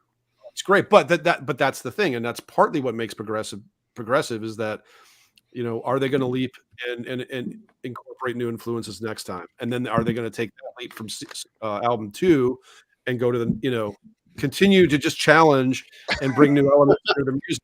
Yeah, what the greatest album cover ever. Yeah, God damn it. And that one wasn't much better, but, you know, they're like Metal Church. They just couldn't get a good album cover. I mean, it just... the album covers are shit. Dude. And this, when you guys talked about this record, I was about to come out of my goddamn skin, because you kind of just skimmed over it, because I know the length of it, and the drum sound you kind of were put off by it.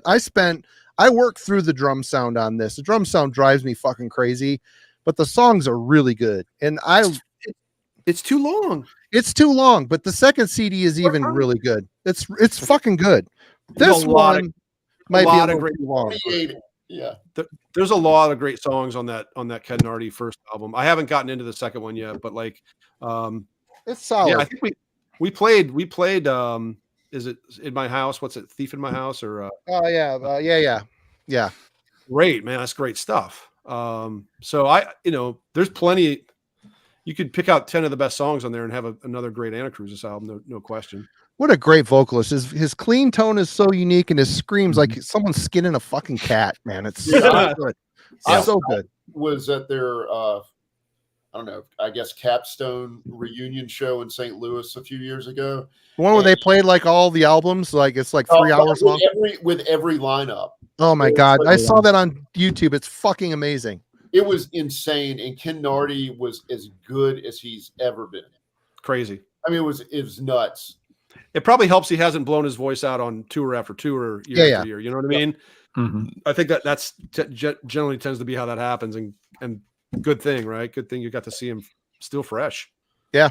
Yeah. It's amazing. But they were doing the cycle. So, I mean, back in the day, they were touring. They were a touring band, weren't they? Oh, yeah. Yeah. I saw them in Chicago it was a weird bill. It was Flotsam and Jetsam, Cathedral, Merciful Fate, and Anacrusis. I mean, not bad.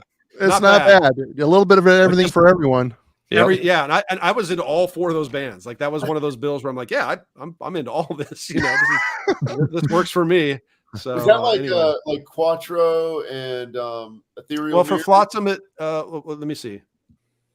Flotsam, it would have been I It think was like Quattro. in the Shadows, right? With Merciful Fate. Yeah. Yes. I saw him a lot on that tour. Cathedral on Ethereal. Because it was 93. Yeah. Yeah. So what was Flotsam putting out then? Quattro? I That would think have been that's Quattro, probably. Not great, but still, you know, I mean, you know, they've always been great live. Anyway, we're getting off track. Yep. Yeah. Suddenly the Anacrusis hour. Cheers. Yeah, Yeah. the Anacrusis Tower. And Jeff warned you. You know, I come on in. Yeah. Sorry, not God, sorry. I was like, dudes, he's going to talk about Anacrusis nonstop. I That's a love great- him. I love him. I like his solo stuff too, and I'm not ashamed. It's all good. It's a great album, Marty. My experience with that album was I first heard it on the college radio metal show. I think they played Sound the Alarm. Oh, And I had read about the album. It was the album of the year from 1993 in Sentinel Steel magazine, which was a small traditional metal yeah, zine of course. in the US. And And it's so gold. it was already kind of in the back of my mind. It's like, okay, that's something to check out. And then they played Sound the Alarm one night on the metal show. And like as soon as the song was wrapping up, I was like putting on my coat, grabbing my keys, running out of the dorm room, and like, I have 17 minutes until the record store downtown closes. If I book it, I can get there before they close, and they know me. They won't kick me out, and I can see if they have that album on the shelf because I've got to I check. love it. And sure enough, they had the damn thing. And I ran down there. I mean, just like it's pitch black. It's middle of October, November. So I mean, it's freezing already. Just booking it as hard as I can. Hoping please don't let some drunk hit me as I'm running across every street in town trying to get to the record store to buy an Anacrusis record here at 8:58 p.m. before they lock the doors on me. And bought it, and yeah, I just instantly loved it to this day. Yeah. Good shit. Very All good. right, Jeff. What's your next? What you got? What's your next? Well, I could pull out a shitload of obscure stuff, but I kind of already have with the Semiramis, and I hope people will go to this one, Semiramis. But I think I'm going to go here because this band, I can't stress it enough. They are so important to what it means to be sort of proto-metal and prog, and appealing to a lot of metalheads. And that's Kansas. Monolith. This is the first album. Things like Death of Mother Nature Suite, Pinnacle, In Commudro, Into the Atman. I mean, I could go Icarus, Born on Wings of Steel. Who knows that? That is a killer. And like, I think Kansas had way more metal elements to them than they get for. And they are a prog band, and I know a ton of metal bands who love them and have them as well. So any 70s era Kansas, you can't go wrong. Yeah, there's something going on with your audio. It actually sounds pretty awesome. It sounds like you're in an Attila cover band, Attila from Mayhem. Yeah. Did you hear what I said or no? Oh, we could hear it. It was just very robotic and fucked up. Okay, well, cool. That's what I'm going. That's kind of my new thing. You might want to jump out, and I'll let you back in. I don't know if it's what's going on, if it's just a connection thing or what. You want me to? Yeah, why don't you jump and I'll bring you back. Jump out and jump back in. See what happens. Like, no matter what you say, it sounds evil and alien. Yes, it does. It's very cool, actually. Cotton candy. Cotton candy. I'm gonna try to jump out, but I'm an old guy. I don't know how to do that. Well, just turn off the window and then click on the link again to come back in, and I'll let you in. All right. Yeah, finally, we got him out of here. Now we can talk freely. Yeah, you block him. Yeah. Blocked. All right, Hunter, you're up. I had another band I was going to talk about, but I realized that unless I talked about this band, and Jeff and I both mentioned earlier that we had to talk about this band, that talking about this next band would be sort of moot. So this is Magma. Oh yeah, very, very important French band. Gosh, where do you even start? Sort of a universe unto itself. Christian Vander, the drummer, is the main composer. Though Yannick Top, the bassist, wrote probably their best song, De Futura, which Jeff and I have played on the show before. This is probably my single favorite Magma. This is their BBC 1974 performance, if I had to pick one. Christian Vander came up with a language that's proprietary to Magma called Kabayan, because French and English just didn't cut it. I'm intimidated whenever I'm forced to talk about Magma, because there's so much. There's so much mythology behind it. They have a massive discography. It's not all great. And that's one of the fun things, is sort of rifling through Magma and finding the best stuff. They did hit a real stride, though, probably between, I don't know, 73 and 77, 72. Yeah.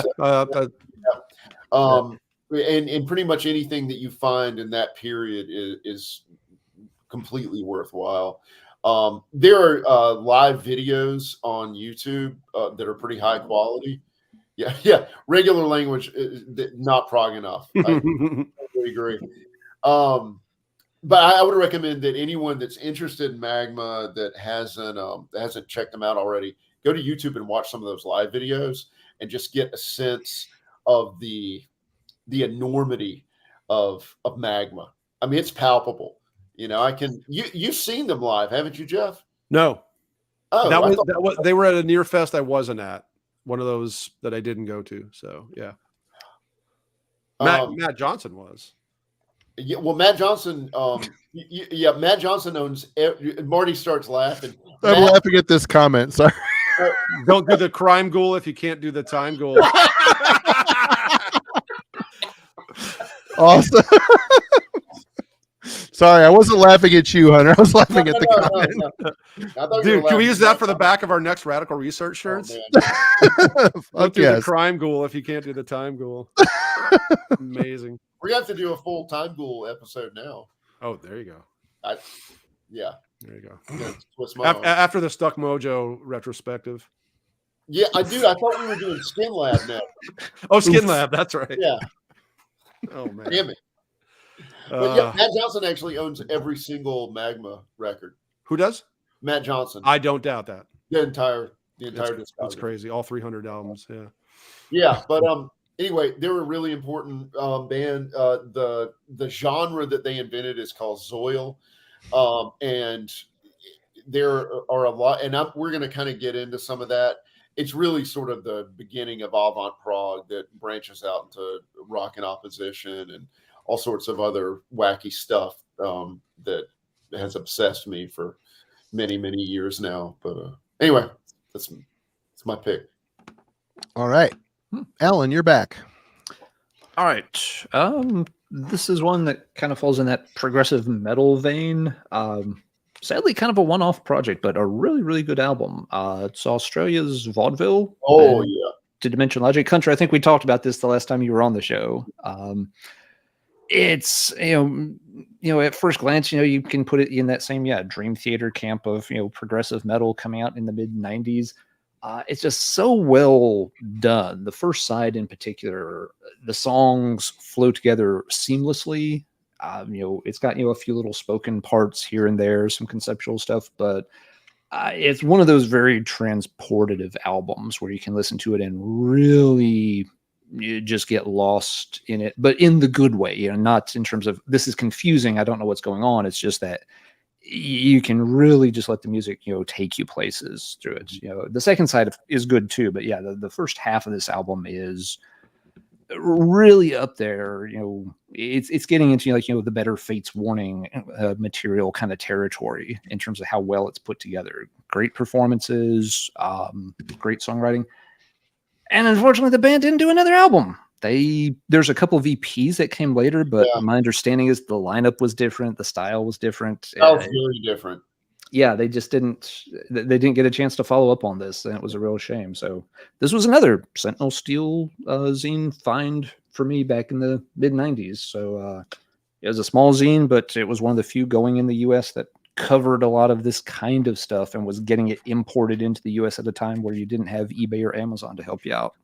But yeah, again, it's, got enough metal in it that it's going to be an easy listen for heavy metal fans, but definitely, gets into that, Fate's Warning or some of the better Queensryche, Yeah, I always the feel same like zip there's code. a Rage for Order kind of vibe Mhm. going on in some of that album. Yeah, exactly. That's the one I was thinking of, Hunter. That it gets into that space too, and shows you other directions that bands can go in with that.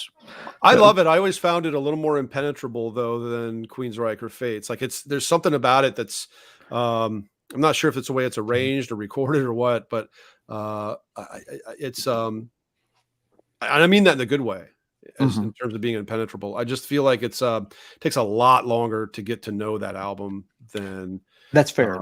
stuff by those other bands who are obviously great bands. Yeah.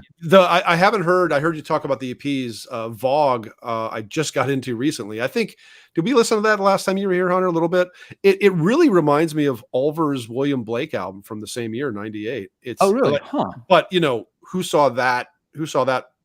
To Dimension Logic band going there. It's really quite a change. So I don't have that second EP, but I'm very curious now. They're such an interesting band. Truly progressive. I mean, that's textbook definition right there. All right, Marty, over to you, sir. Okay, here's an album that I haven't listened to in a long time. I honestly don't know why I like this album. It's the only band in this mess that I don't know, but I listened to it again today and it's still there for me. But Lake of Tears, A Crimson Cosmos. Now, see, I don't know if you want to call this is almost like a groovy metal thing with some, Hammond organ on there, and it's not really technically proficient. It's just well written, clean vocals. It's just so catchy, and I always figured ahead. Obviously they're laying on the Prog artwork here. Absolutely, Sure. You got a wizard riding a duck, man. You were in Prague. Yeah. Some mushrooms, I mean, a couple moons, and some mushrooms, and a fish and shit. Yeah, fuck yeah, man. Is This it is the on duck? Black. Is it the Steeler duck though, or is it just a random duck? Is it the a what boat. duck? The Steeler duck, the stronger than ever duck. It's Oh a my duck God. boat. Oh my Wow. God. Because that would make it. If Alan it's the Steeler going duck, deep. Alan going deep in the center field on that one. if it's the Steeler duck, I don't know whether to buy it immediately or burn it at the stake. You mean The four Digger? of us- Do you mean Digger? Digger, Yes, not yes, Steeler. that one. Yep. Sorry, yes. Sorry. Again, why do we know this shit? All right. I wish I could just let it go. But yeah, but you bring up something interesting, Marty. They're not technically proficient, maybe. They're not like virtuoso, but it's imagination. Prog at the end of the day is imagination. It's kind of like Celtic Frost or Celtic Frost, if you wish, Into the Pandemonium.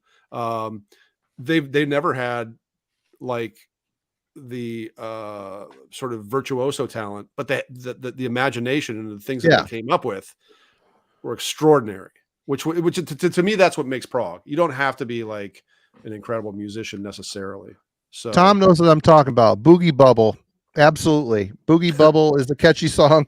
Boogie And Bubble. there's Is that a song on that Lake of Tears album? Yeah. And Wow. When My Sun Comes Down is just a sad, kind of mournful track. I don't know. It's fun at times. It's sad at times. And there's a Lady Rosenred, I believe, with a lady comes on, sings on it. It's kind of more upbeat. I don't know. There's some prog elements here. Is it the technical side of it? It is not. It's just Doesn't need to be. Yeah. No, it's just knuckle dragger 70s worship kind of, but the Hammond organ on there, if it's a Hammond, I don't know, but there's an organ sound on there. It came to mind. So didn't they start as kind of a doom death band in the vein of like the Second Cemetery record or something? They like did. That? They Kinda, did. And this is a right. complete 180 from that. Right. They okay. changed quick. Okay. All right. And after looking it up on Spotify, I was shocked how many fucking albums they have. It's like they're still at it apparently. So Wow. Hey, cheers to them. All right. All right, you're back, Jeff. This is just I don't know, just almost a random pick. I didn't run out of 70s prog albums. They're just in the other room. I got a million of them, but this stuff here. Ooh. Maudlin of the okay. Well. Yeah. Sure, we've all at least heard the name. That was I'm not gonna say one of the first bands, but certainly at the time they came out in the late 90s, probably about as experimental as I'd ever heard a metal band get. And of course they changed their name to KO Dot, and Toby Driver has driven that thing the whole time. Also incredibly fascinating. But these last two Maudlin of the Well albums, they came out concurrently. They were sort of released at the same time. A double album, but sold singly. Defies description. I just think that if you want to stay on the metal side of exploration into prog, and not quite go to the 70s yet, go there. Go to Bath. Go to Leaving Your Body Map. This is extraordinary stuff. It's weird as fuck, but it also has purpose. It's not weird in the sense of just like throwing everything in the kitchen sink. You know what I mean? And I think Hunter can probably speak to the quality of Maudlin as well. Yeah, two of my favorite records from. Though I consider them one record in a lot of kind of like a double record. Yeah, but two of my favorite from that decade. I mean, I remember when I did my top 30 list of the decade, they were well within the top 20. Yeah. Again, I am. I lack the capacity to describe that band in a just or comprehensive way. I mean, it's just I guess, man. I guess with it appears on these two albums, but even more so on the first album and the demos, they did have that element of like early My Dying Bride. If My Dying Bride had gone even wackier then, do you know what I mean? Because certainly some of the heavy vocals are very similar to Aaron Stainthorpe, which never a bad thing. I think it's a very formidable approach, and Maudlin pulled that off. So to me, they were always kind of like, what if the Peaceville 3 went way into space, way left field, and you kind of get this. And they happen to be from Massachusetts, so they wouldn't have been the peaceful. They wouldn't have been the Peaceful 3. That they would have changed the whole dynamic and would have appealed to a much smaller niche of people. No, of course. Yeah, of course. Yeah. But those bands did go in really different directions pretty quickly as well. Oh yeah. All three of them had their experimental phases. Some just never came back. My Dying Bride kind of circled back to where they started, but the others, and to a degree, Paradise Lost it. Although if you listen to their new stuff, it's just nothing like the old stuff. Anathema was the one that never came back. Yeah. They were just like always over here, always continuing to go. But yeah, here's one from Andre real quick. What's the difference between prog and avant-garde music? I mean, I think avant-garde music can be considered progressive, because when we say prog, I hope we're saying it in the sense of like not one style, but an attitude of melting pot, of adventure, of challenge, all that stuff. At the same time, you can't call all prog avant-garde. So I'm not sure if that helps, but I think avant-garde falls under the prog umbrella, whereas prog doesn't fall under the avant-garde umbrella. And what's avant-garde? I mean, because it depends on your level of experience. I think if somebody had never heard anything from a prog band of the 70s and heard King Crimson, that would sound incredibly avant-garde. And although they will always appeal to that segment of people, I think that you can get way more avant-garde than even King Crimson. So just I think it just depends on perspective of what's considered avant-garde, I guess. I don't know. Or depending on which type of drugs they're taking. Avant-garde is, I mean, I know what I feel about the prog term, and I wrote a book about it. But as far as avant-garde, I don't really have. I like the term fine. I like it a lot more than thinking man's metal, which was always the worst. But avant-garde, I mean, how do you would you term avant-garde music, Hunter? Because to me, it doesn't have. There's not a lot of signifiers that like come to mind for me. Well, I mean, I think when people say avant-garde, I mean they can't possibly meet. Yep. Yeah, that I tried to define what prog means versus what progressive means. So anyway, that was my attempt. Go ahead. I'm sorry. But I don't really believe that there is any avant-garde anymore. but because I don't believe that there's any genuinely brand new thing that's happening.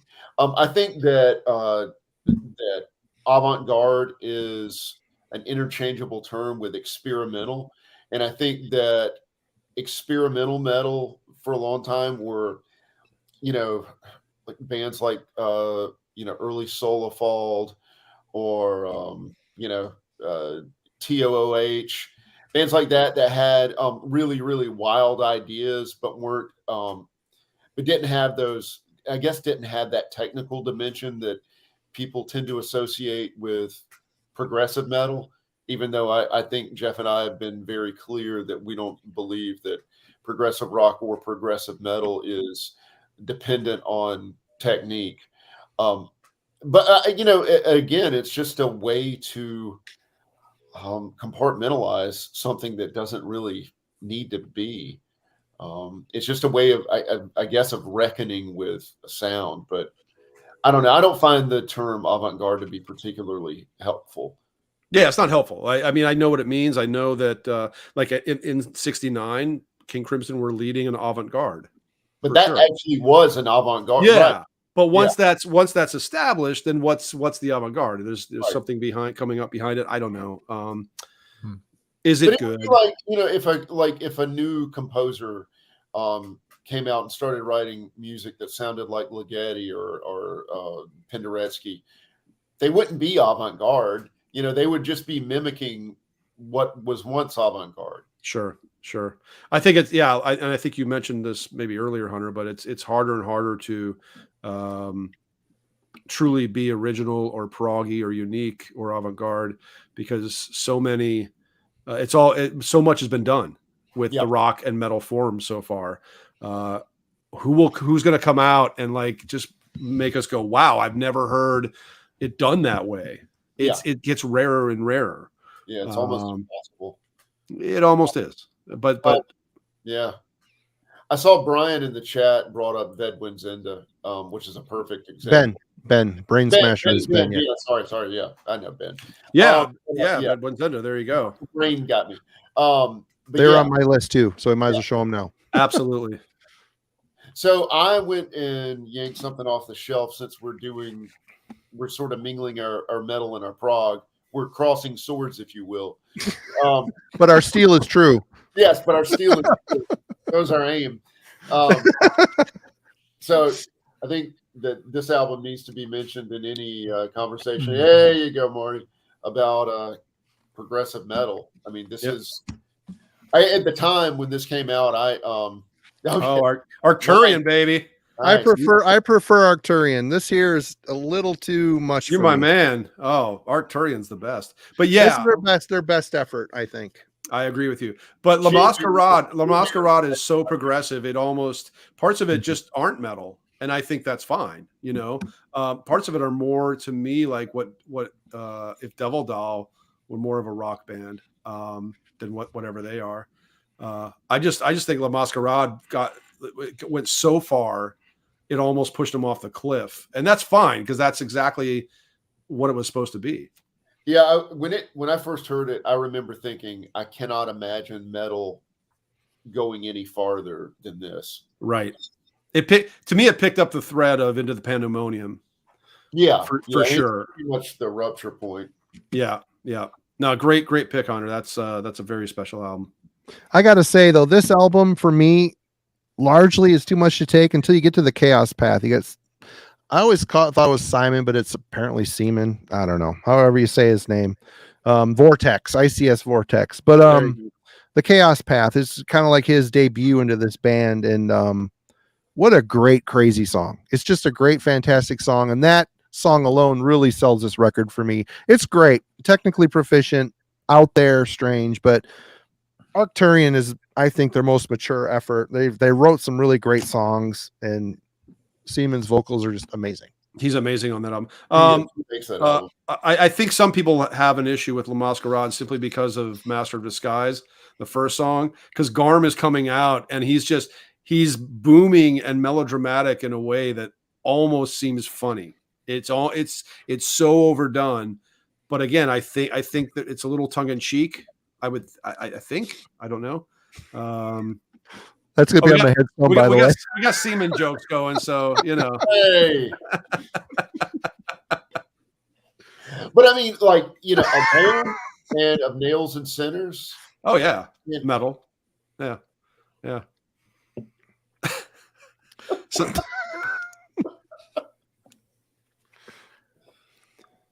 these semen jokes. Let's get out of junior high.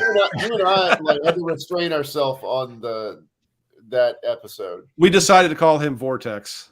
Yeah. Rather than talking about. So I always thought it was Simon. We did too. Because on that episode, semen would have been flying everywhere, and we were like, "Well, that's not right." Right on. Definitely the messiest episode. Stickiest, anyway. Don't shine a black light around the Pet Radical Research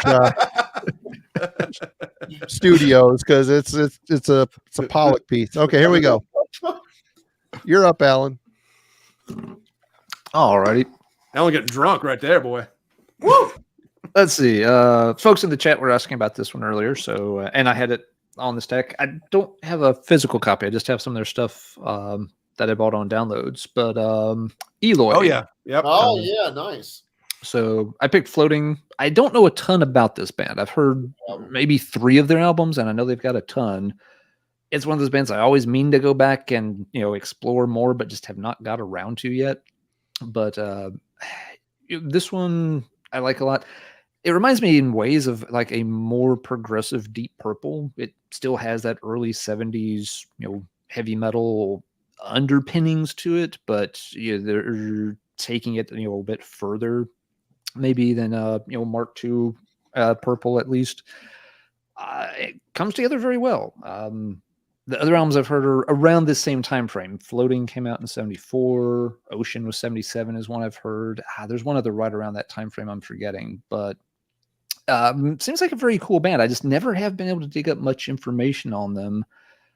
One thing that stands out is that their early sort of progressive German rocks, they would have been contemporaries with earliest incarnations of Scorpions. They don't really have anything apparently to do though with the krautrock scene that developed around the same there's this other thing going on in Germany that doesn't maybe get as much attention until much later in the 70s when Scorpions becomes big, and that leads into other hard rock bands and eventually into, of course, Accept and more metal bands. But Eloy was there in Germany doing it long before a lot of others were. Yeah, there's that whole Hunter and I have talked about it a bit on the show and just between each other, how in Germany you had eventually it was called krautrock, and that seemed to sort of be talking about Kahn and Amon Düül too, and Guru and those kinds of bands, and that's fair because that's basically, I think, what the definition of krautrock really kind of is. And then you had bands kind of outside of that who were nothing like that, which Eloy is one of those for sure. I don't think they fit the krautrock definition. They seem to be more drawing from the English style of progressive rock for sure. But special band, yeah. If you like that album, Power and the Glory, Ocean, Silent Cries and Mighty Echoes, very Floydian. And I know a lot of metalheads get into Floyd. That's always this one band where even like a porn grind band, they'll thank like 10 porn grind bands and Pink Floyd. Pink Floyd is always this like thing for so many different bands, and I think they do have a universality to them.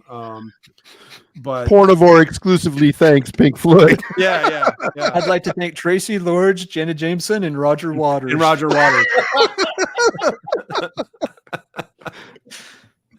Anyway, if you like Floyd, I feel like again, there's a whole subset of bands in that family that you could go toward, and Eloy would be a good call there. Yep. All right. Here is where the lines of prog kind of get blurry for me. When we preparing for this episode, this is one of the first CDs I pulled. Standing there looking at it, I'm like, it's techie thrash. Is it really prog? But I'll let you guys be the judge. Oh, well, again, is it progressive? Yes. That's all that really matters. Because there's no keyboards on it that I recall. Who the living fuck was doing that in the 80s? I mean, it was Watchtower owned that. super techie thrash with like hair metal vocals. I kind of love it. Like an abiding Rush influence, especially from Doug Kaiser. Yeah, I mean, one of my favorite things ever. Foundational. Yeah, totally. I don't have the energetic disassembly. Did that come after this or before this? Before. Yeah. But I mean, you know, crazy album.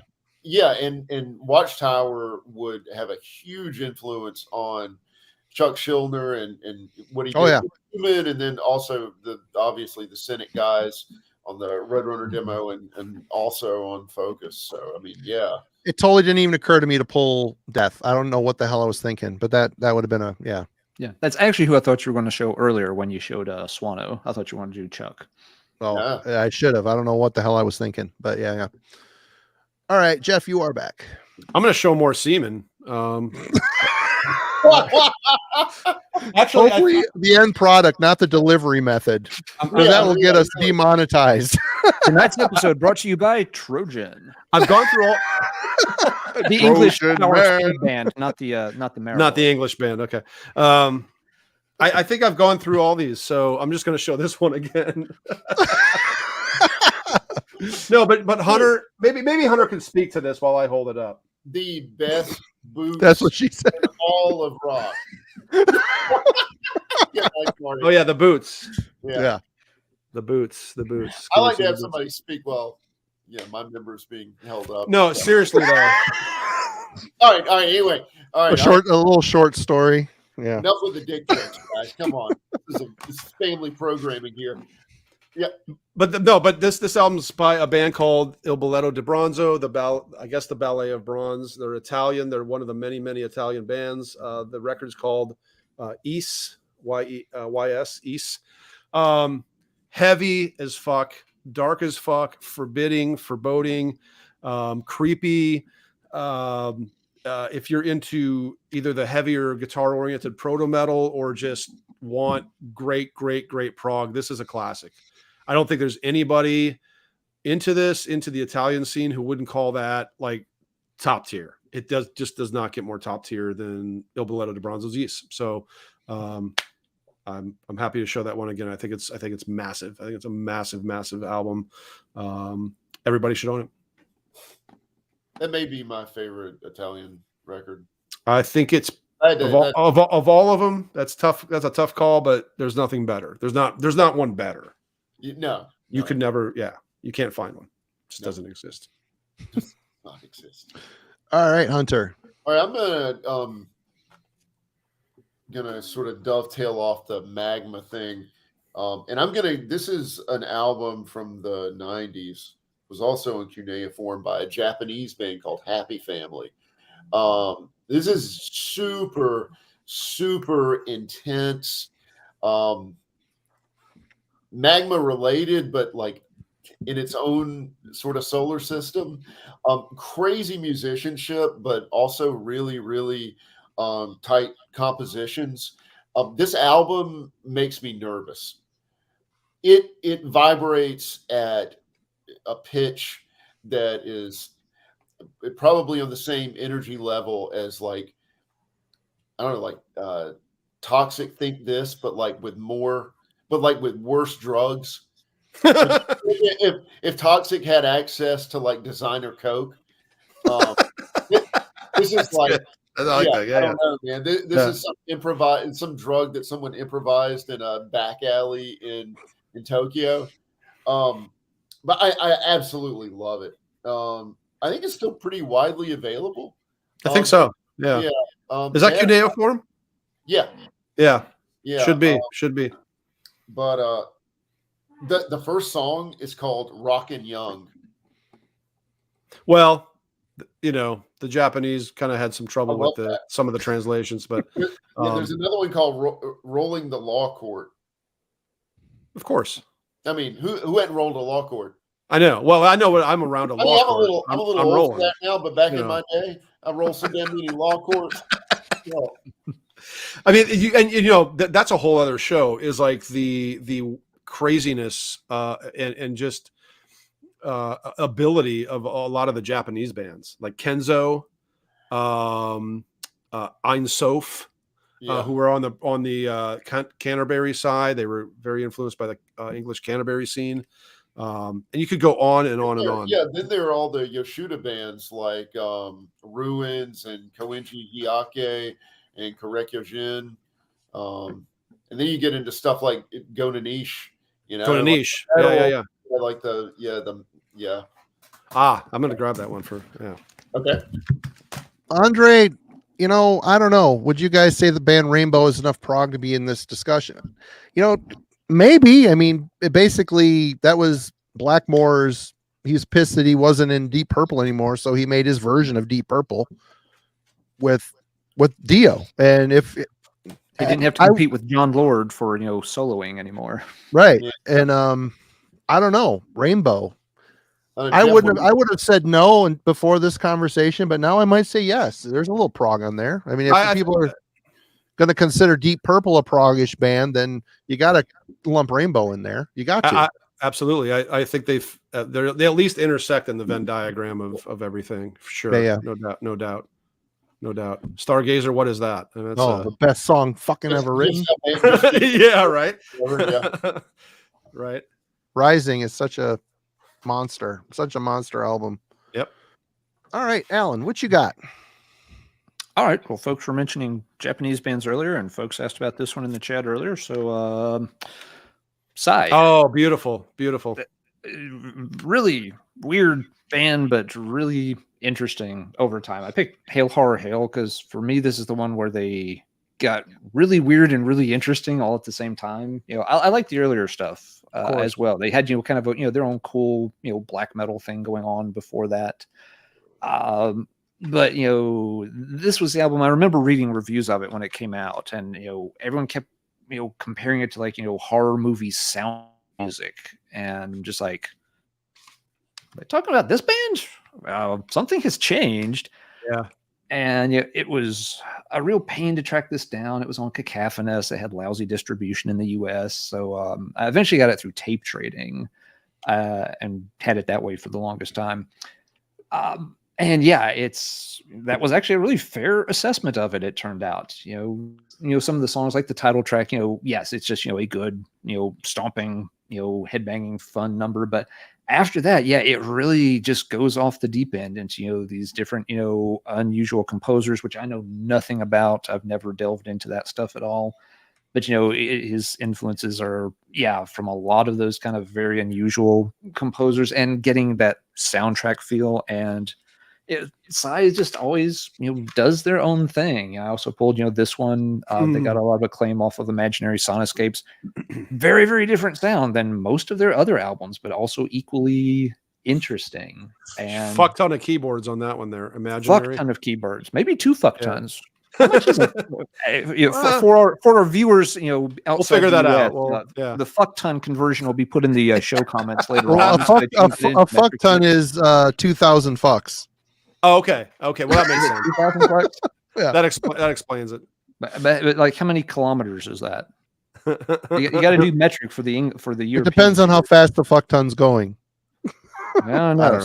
Some fuck tons go pretty fast. And if a train leaves Decatur at 3 a.m., they will never get there because they'll get sidetracked listening to this stuff and completely lose their way. But even Psy is still going and still doing some stuff. It's one of those bands that, yes, you never really know exactly what you're going to get when a new Psy album comes out, but they tend to be pretty interesting. They are dense. They take a while to get used to.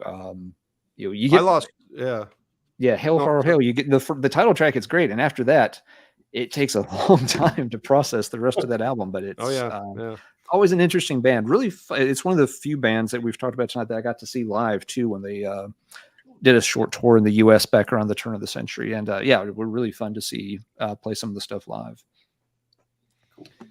All right, all right, Marty.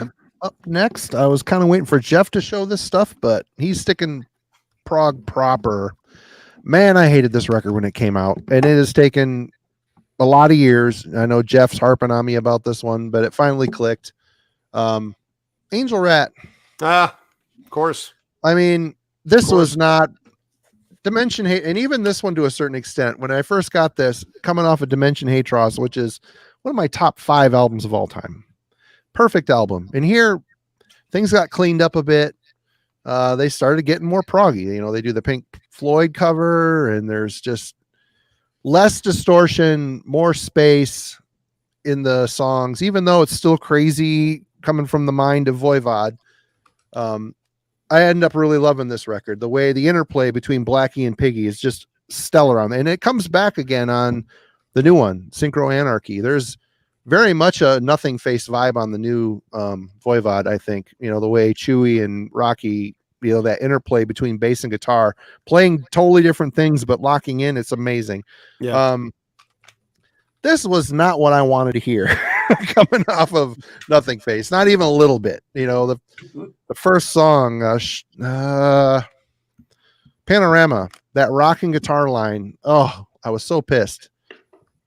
But it takes time and maturity, and you know, this album, it's still Voivod. It's them. True. Thank you. Yeah, it's them pushing themselves, embracing their obvious love for prog that, you know, maybe they didn't show when they were youthful and full of piss and vinegar. This here is them throwing all that to the side and just moving into a realm taking their sound into a realm that they wanted to go. And it got a little more refined and brought back to center, I think, on the Outer Limits after this. But this is a very proggy album. Clouds in My House, probably my favorite song on here. And that's a very ethereal, proggy song. Yeah, it's a great record. It just took time to sink in. And, you know, if you're a metalhead and you like this stuff, you know, maybe you're a little closer to prog than you thought. Good point. It's a really good point. And there's no other prog album like it. It's not only unique in their discography, but unique as a prog album because it's got some gothic overtones. I don't mean goth as in like, you know, black eye makeup and black clothing, but just this kind of creepy thing with a black veil over it, you know, on the title track and Free Doom. And God, it's a beautiful album. I think the directions they go, I don't know. I shouldn't even start talking about Angel Rat. It's hard. It's so important to me. I listen to it and I hear complete Voivod. I hear I hear them ticking off every box that I want because, you know, people that didn't like it, they must not have gotten as far as Nuage Fractal, which sounds like it could have been off of Nothing Face. And it goes a number of directions, and I just think it's one of the most important statements that band has ever made. And I think it's telling that a lot of people have come around to it now, like later. I don't think there was a ton of people saluting when that came out. I was one of the few, and everybody else around me hated it. But I have taken a lot of joy in a lot of people our age from our generation who were like, yeah, I didn't get it when it came out, but now it's one of my absolute favorites. Yep. As it should be. I think it's finally getting its due. And with that, you're up. We're going to go to Japan. Somebody mentioned Gonanish. This is the latest Gonanish. This is the one that probably more people know right here. Came out on Season of Mist.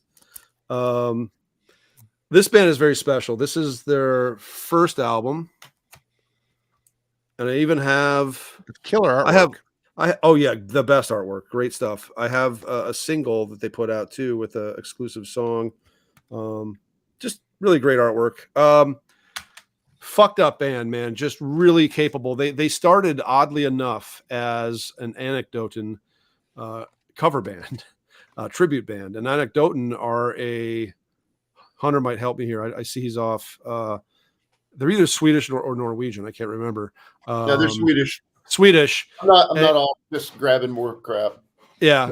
So Gonanish began as an Anecdoten tribute, and which is kind of niche enough. And then they started doing their own material, and I have a very hard time describing it. The female singer who plays keyboards is unbelievably harsh and convincing vocally. And then they transposed that with some beautiful piano tinkling, along with some just mind-blowing acrobatic for lack of a better word, prog metal, avant-garde metal. Just really interesting compositions, very, very involved. Highly recommend them, although if you're a physical collector and listener, they can be a little bit expensive these days. It's hard to find them for less than $35-40, but well worth it. Well worth it. They're very much a deep journey for sure. All right. Hunter's back. I never left. Back in the hot seat, I should say. Yeah. And Jeff, I want you to tell a story about this record when I show it. Sure. And you'll know what story I want you to tell. Sure.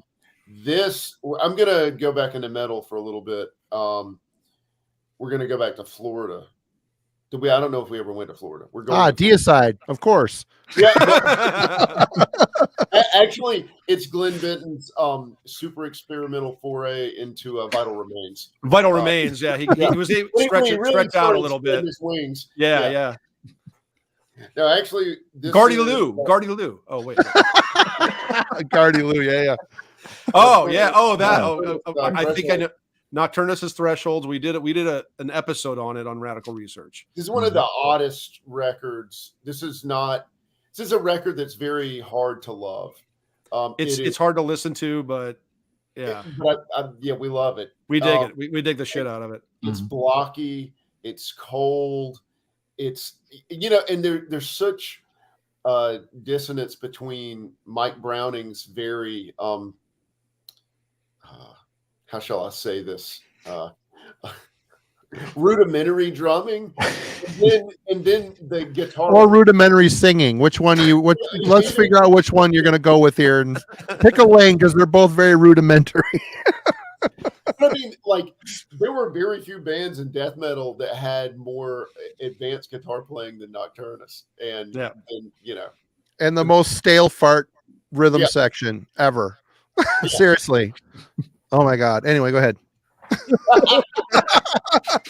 You were saying Nocturnus hating over it's just playing. I used to be in a band where I play guitar and sang, and I had a really hard time, dividing the brain hemispheres to actually sing lines that were independent of the guitar phrasing.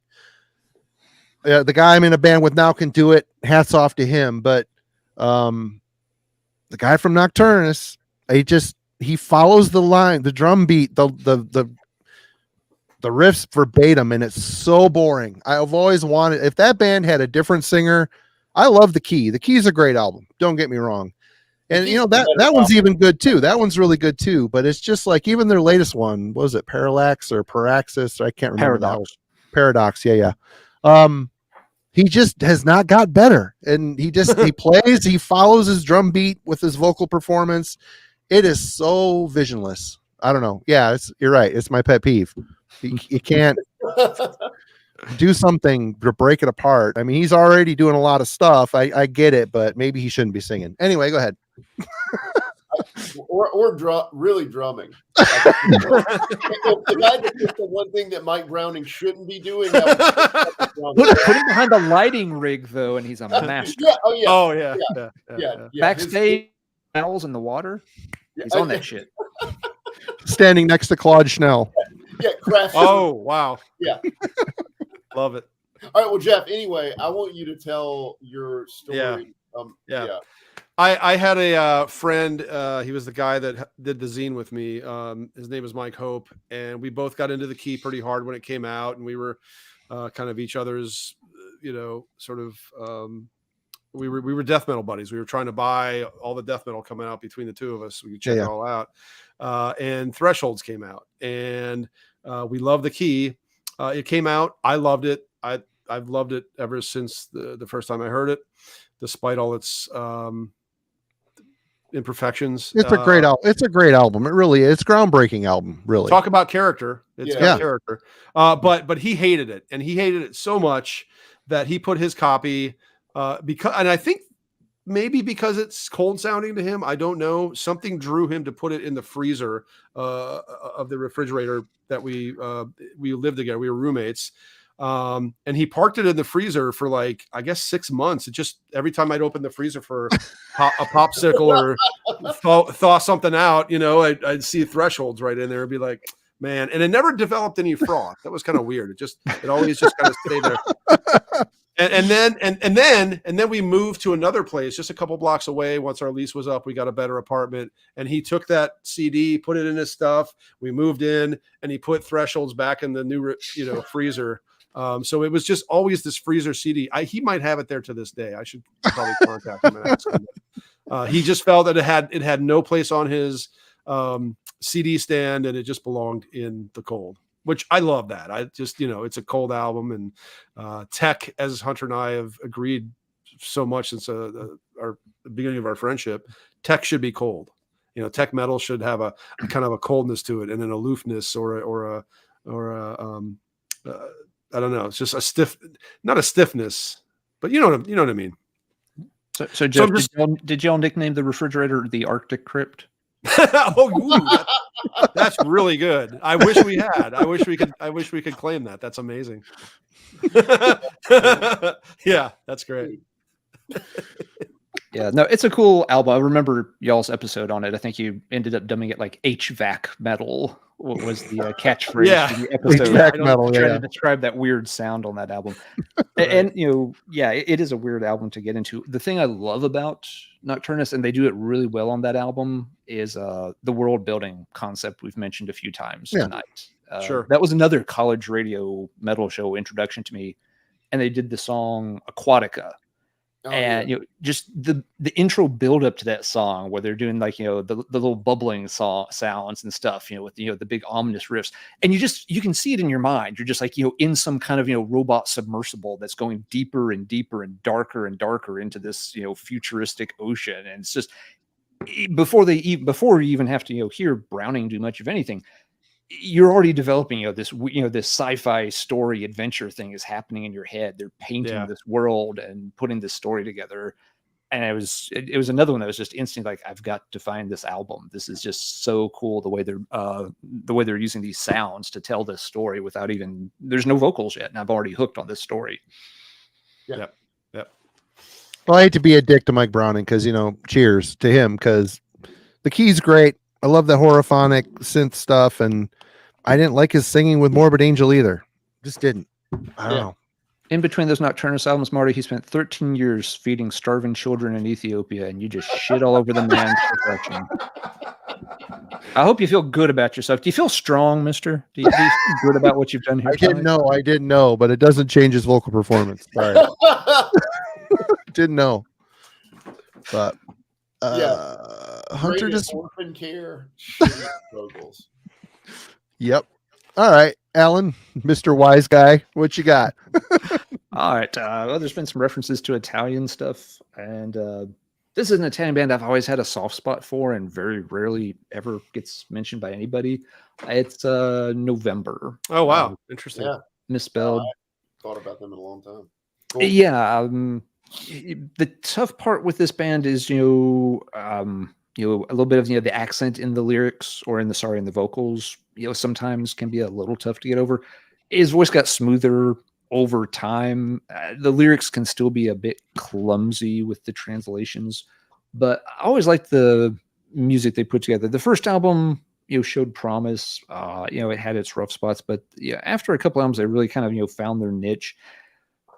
For me, and this is a very poor description, they always felt a little bit like Italy's answer to Opeth, but for whatever reason, I just gravitated to November a lot more than Opeth. I don't know why. Maybe it's just because they were the underdog band nobody seemed to give a crap about. But I've really enjoyed their stuff over time. They've had albums that are more streamlined and ones that were a little more dense. But yeah, a fun listen, and have had a pretty good catalog over the years. It just continually kind of flies under the radar. But what label is that on? This one is on Peaceful. Well, Peaceville. I couldn't help but notice it's a super jewel case. Yeah. What makes a super jewel case super? I'm still trying to figure that out. It's super when you drop them and they break and you can't replace them. Yeah, you can't. Yeah. So that's So that sucks. That super feeling you get in your heart. Yeah. One Put a thing about broken it, fucked up case on your shelf. The It's great. tab on that side, the tab that's hard to Yeah, open. it's got the little tab that kind of locks it closed so that you have to Right. push in. Getting on the side. not being able to get the book out is super too. Ripping I'm so glad we've been able to talk about this because it's been bothering me for a long time. Yeah, what's so super? Nothing much really. I kind of like them. I kind of like that the hollow holes there in the corners. I'm guessing part of it too was they were trying to move the hinges towards the center more, so that because that's always the part that breaks on the CD cases is right there at the hinge, and with the hinges down here, it's a little sturdier, maybe. Yeah. It's meant to be sturdier until it breaks.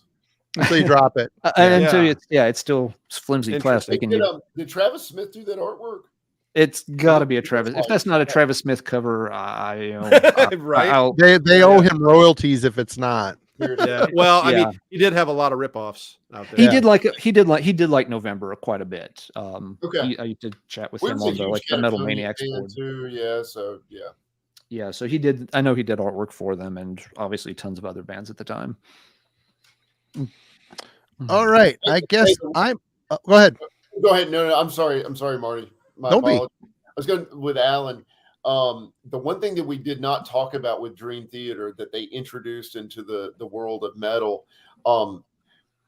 floating objects that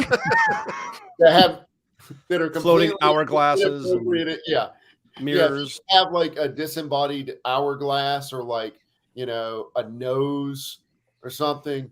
Yeah. I don't know, that band, was it Drive? They had like an hourglass floating in space. Doesn't that count for something? Is that the name of the band? It's man. Hunter, we need to be a little careful here because if we don't watch ourselves, Robert Dean's going to sue us, for. He's watching. Yeah. Drive. The album is Roger's got eyes everywhere. Characters in Time is the name of the album. It's an hourglass floating by Saturn.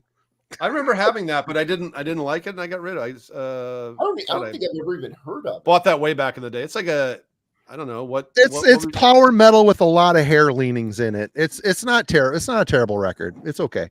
Wait, which record is this, Marty? Hold on, let me grab it. Well, you guys talk amongst yourselves. I'm gonna go grab it. Drive. The cover sounds familiar, but I missed the name that he gave. Hey, maybe you should do a big dumb hourglass thing, Jeff. Dude, are you kidding? I actually, Matt and I talked about that. Really? I have a folder of about 50 hourglass album covers. You guys should reboot, man. And I collected them. I'm like, I don't think we'll ever do this the way we did Big Dumb Skulls, but I'm going to collect them anyway. So I'll send you the folder if you want to see them all. It's a lot. I get really excited when I see an hourglass on the cover. Oh, they're right there. See? Yeah. Okay. That's great. And it is going around Saturn. Interesting. And there's a bird on the inside. That poor thing. Yeah. That poor thing. How did? No, but see, the problem is that the hourglass is the dominant object. What makes the Dream Theater hourglass? The sand looks like a butt.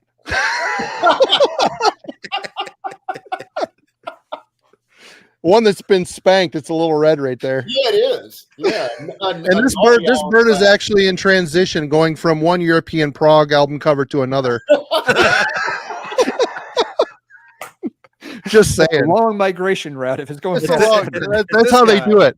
That's how they do it. Yeah. It's like the monarch butterfly. Everybody drink more hams. Honor. Have to throw that in there. Yep. All right. Where were we?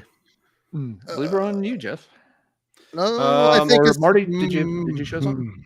I did not. I showed that Drive record, which has nothing to do with I think that disqualifies your turn, buddy. Sorry. This album, this band, I mean, the obvious choice is Monumention.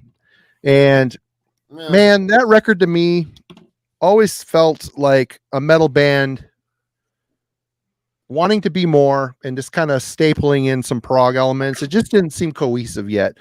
It didn't really hit until later for me, but this is I love Below the Lights, but Issa is another favorite as well. This one is just them kind of realizing what they are. They're holding on to the old spirit, but they're kind of working the prog in pretty well at this point. Monumention seemed a little forced to me, but My favorite, by the way, is Eld. I love that record from front to back. Absolutely great. Yep. Love the drum sound. The drum sound is so fucking dry, but punchy and weird. I love it. It's just crushing on that record. Dude, did Harold play on anything beside that? I will look. I've got the Oracle up. Hold on. I always thought he was such a cool, creative drummer too. He is very cool. His role, his fills really felt they kind of unique, and they just were always fell in the right spot. Let's see here. Lineup. Harold. He was in Evignat. Evignatt. He was on 2 albums, 2010's Darkland and then the self-titled 2016. Those past bands. Let's see here. Enslaved, Thundra, and then Xenomorph. I haven't heard of any of those bands. I don't know.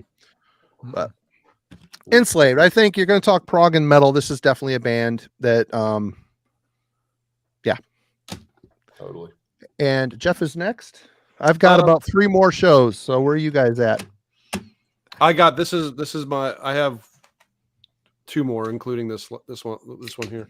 I've got one more, but I might try to yank one more off the shelf. Yeah, I've got one I want to show and a couple others I can if need be, but I can skip those. I'll try to make this quick. There's I no think time limit, so you can take all the time you want, my friend. Fair enough. Again, I'm always thinking about like your audience for this podcast and what the point is of this episode. Like, if some, I would say listen to your heroes. Like if you're an Opeth fan, take Michael's guidance in terms of what he recommends, Camel and all the other favorites of his. For me, a lot of my guidance was through Voivod because they were the first band to really talk about, along with Fate's Warning, talk about some of these older bands in a context that made me want to get into them or check them out. Because if I was into Voivod, well, I was going to take away his advice on Magma and then this band, Vandergraaf Generator. This is their second album. This came out in 1970. I think it's quite early. What's that? Which is nuts. Yes, that record came out that early. Yeah, this is a heavy album. It is. They don't have a proper guitarist. They were never a guitar oriented band, but what they were was very harrowing, dissonant, sometimes frightening sound, along with some beauty. Peter Hamill, the main writer, is a prolific solo artist as well, and he writes beautifully, very poignant stuff. But there's a song on this called White Hammer that is certainly one of the heaviest songs. It's about the Malleus Maleficarum and all the things that all the nasty deeds that the church did to suppress and oppress people who would either read that or just kind of go the other way with their beliefs. And it's well realized that there's a song called After the Flood that's also about the horrors of a flood and there's a lot of metaphor within it, but I just find them to be a very, very, very cinematic, visual, theatrical band, heavy. So thank you Away from Voivod for getting me into them because they're now one of my favorite bands. So yeah, listen to your heroes.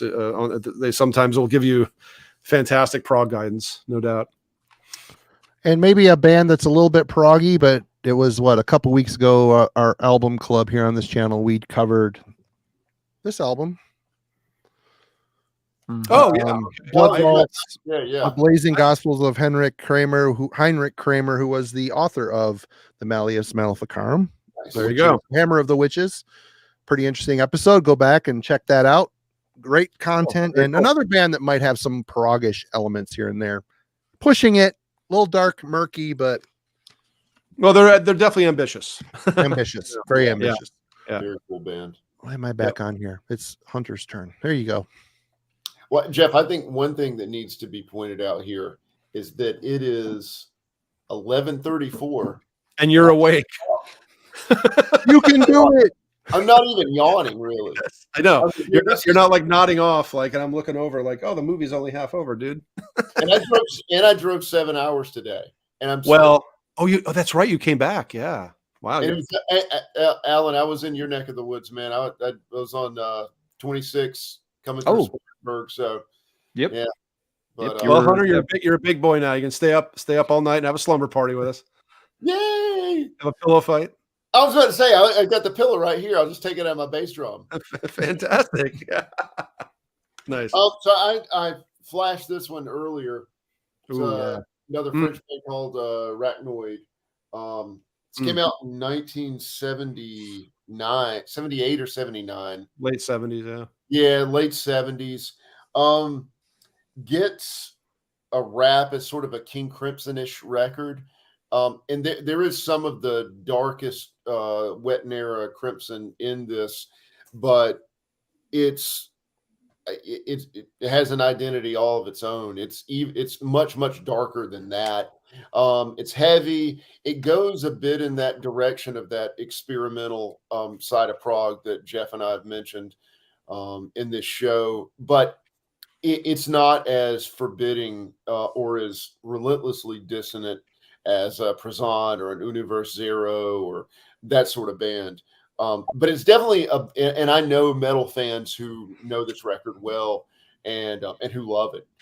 And I could see someone who has dipped their toes in metal for a few years and wants to hop aboard the prog ship, really benefiting from Arachnoid. Arachnoid. Was that the band you showed? Yes. Yep. Greatness. Cool cover too. Yeah. All right, Alan. All right. Another band that I never hear anybody talk about, but I just always had a soft spot for them. A French band called Calicia. This is going to be hard to see, man. Because this is a bootleg copy. I never could get an original. I know nothing about that. What the hell is that? Chris Dick, yeah, I only know about it because of Requiem. Okay. Yep. But yeah, what's the cover? Yeah, there's not much to see on the cover. And like I say, it's a boot it's got kind of a bad photo just copied thing. But there's French band on Adapachère. This came out in 96.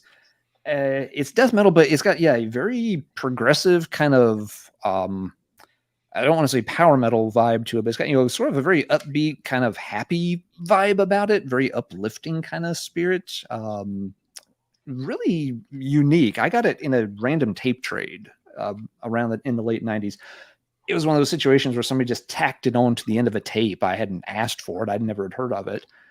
And it came on just like, what the hell is this? And it was really good. Eventually tracked that down.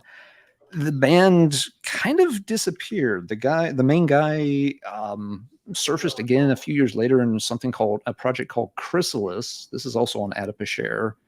It's very similar. It's a little bit less on the less death metal, a little bit more on the the progressive influences side. And they eventually got a full-length album. It was about 17 years after the EP, but he actually did a 2 CD set, and it's a concept album called Sibion. It's parts of it sound there's an influence from Cynic on here for certain. There's some of the same kind of processed vocals that you hear on things like Veil of Maya. It's a concept story with it draws a little bit, I think, from Dune with sort of superhuman far in the future and dealing with the trials and tribulations of living for 20,000 years and trying to save humanity and fucking it up and all that. But yeah, it is very much, I think, in line if folks like sort of stuff like Cynic would be the obvious reference point for what they're doing here. Cool. Not a band I ever hear someone mention much. This collection is nice. The second disc has that original EP on it, so it's an easy way to hear those tracks. They did remix them, but they stick pretty close to the original, so you can get that. It also has a neat selection of cover songs just to kind of give you an idea of where the band's coming from in terms of influences. We've got let's see, those are the covers on here. You have How Could I by Cynic, Fortune in Lies by Dream Theater, I Am Wow. the Black Wizards by Emperor, Wow. and The Nice. Dazzling Abyss from Loud Blast. I like them. So yeah. yeah, just really crazy but cool, and they're very good cover versions too. They actually sound pretty cool. They're not just goofing off or something. They actually put some work into working on those songs. Where are they from? What country do they hail from? France. It is a Okay. yep, Right. a random French band, Calicia. This Wow, is, to my Calicia, wow. knowledge, this is all they've ever gotten out. Is the one EP, the one album, and the one EP with the Chrysalis. I don't think it's fair to call Chrysalis a side project, but they kind of get associated with Calicia for fans of the band. Cool. Thanks, man. Yeah, that's cool. That's a discovery. I didn't know about that. I found something cool. My work here is done. I want to send a thanks to the House of Wyvern. Thanks for the super chat. We appreciate that so much. Thank you. Yes, Thank just you. saw that pop up. Thanks. That's really cool of you. All right, Marty. So we get towards the end. What else you got? I think I was stretching with this one, but after listening to that Utopia album, I'm thinking, keyboards, more spacious ideas here and there. I went with Finland's Unholy. Maybe these guys are a little more gothic influence, especially on these two albums, but I really like these two albums a lot. They've got a lot of synth going on. They were always kind of a blackish doom band. The Second Ring of Power is their best as far as I'm concerned. Yeah, but these two albums are also really, really good, really strong efforts. A lot of synth work, atypical riffs, ideas. Occasional lady voice comes in. She's got a great voice, fits the mood of this band quite well. I don't know if this is prog, but I grabbed them. I thought I'd throw it out to the people here and see what you thought. Would you consider these guys leaning into some prog ideas? Definitely experimental. Yeah, I was going to say they get kind of cosmic almost in their repetition sometimes. Yeah, prog. I don't know. It's always a tricky term. Glenn, thanks, man. God, you guys don't have to do all that. We appreciate it, though. Maybe next week I'll step up from Hams to Miller High Life. Those kind of funds, man. You might. All right, Jeff, you're back. Yeah, my last one, which is, we could do this all night, I'm sure. Nice. Captain Beyond. The first and the best of the three. This was a band that featured is his name Rod Evans, the original Deep Purple vocalist, who I adore on the first three Deep Purple. Captain Beyond was a whole other ball of wax. Somewhat in that vein, somewhat in the Uriah Heep vein, somewhat in the Lucifer's Friend vein. But Captain Beyond, this album is just chock full of amazing songs that if you love early 70s hard rock with experimental tendencies, with certainly some proggy elements. There's a lot of crossfading from one song to the other constantly, especially on the second side. So it does have a bit of a kind of a cosmic reach and a conceptual reach. But things like Dancing Madly Backwards and Raging River of Fear, proggy and heavy. And that's what we're going for tonight. So first Captain Beyond album. Cannot recommend this high enough. I think you're a disciple, Hunter. I mean, in that whole little realm of things that you just talked about, like Purple and Uriah Heep, that's probably my favorite. It's just about a perfect record. And look at the band photo. I mean, they walk through mist. And, that's pretty metal. Yeah, Dave Windorf totally stole a riff from Dancing Madly Backwards on Super Judge. Don't they cover Mesmerization Eclipse? They do. Yeah, but and that's on this album too. Face down, he stole the Dancing Madly Backwards riff. I think he stole. Yeah, you if you like Monster Magnet, you'll listen to Captain Beyond and go, wow, okay, I see where it comes from. But yeah, great stuff. I'm glad to hear you give Evans some love too. He really gets kind of gotten into Deep Purple hierarchy sometimes. Like the dude was great. Especially on that third album. I think he's fantastic on that self-titled. All right. Speaking of great stuff, Hunter Ginn is back in the hot seat. My final one. I saw this pop up, or this band pop up in the chat earlier. Their second record, Psychotic Waltz, Into the Everflow. Excellent. Very much prog metal band, but also very much very different non-Dream Theater prog metal band. These guys basically arrived like in fully formed. I mean, God, when was the demo? Social Great. Well, they used to be called Aslan or Aslan. The Aslan demo was 86, I believe. And I mean, 87. Yeah, and it was already like a very assured sounding band. But they, when they became Psychotic Waltz on their first record, A Social Grace, and then on Into the Everflow, they developed a guitar language all their own. It was this very elegant, like spiraling, flowing guitar thing that is unlike any other.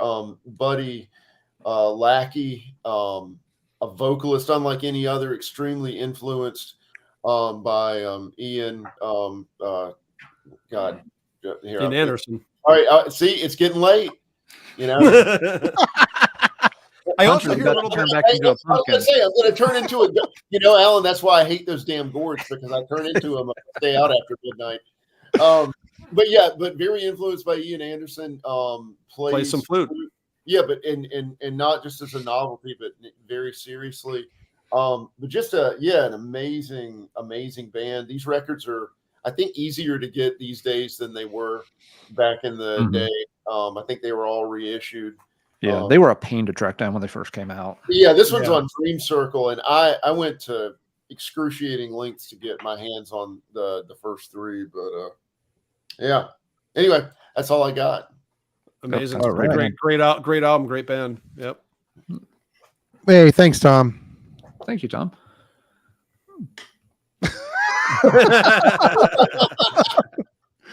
Hey, I'm everything but classy. That's for sure. Anyway, Alan, you're next. All right, let's see which one to show to wrap up with.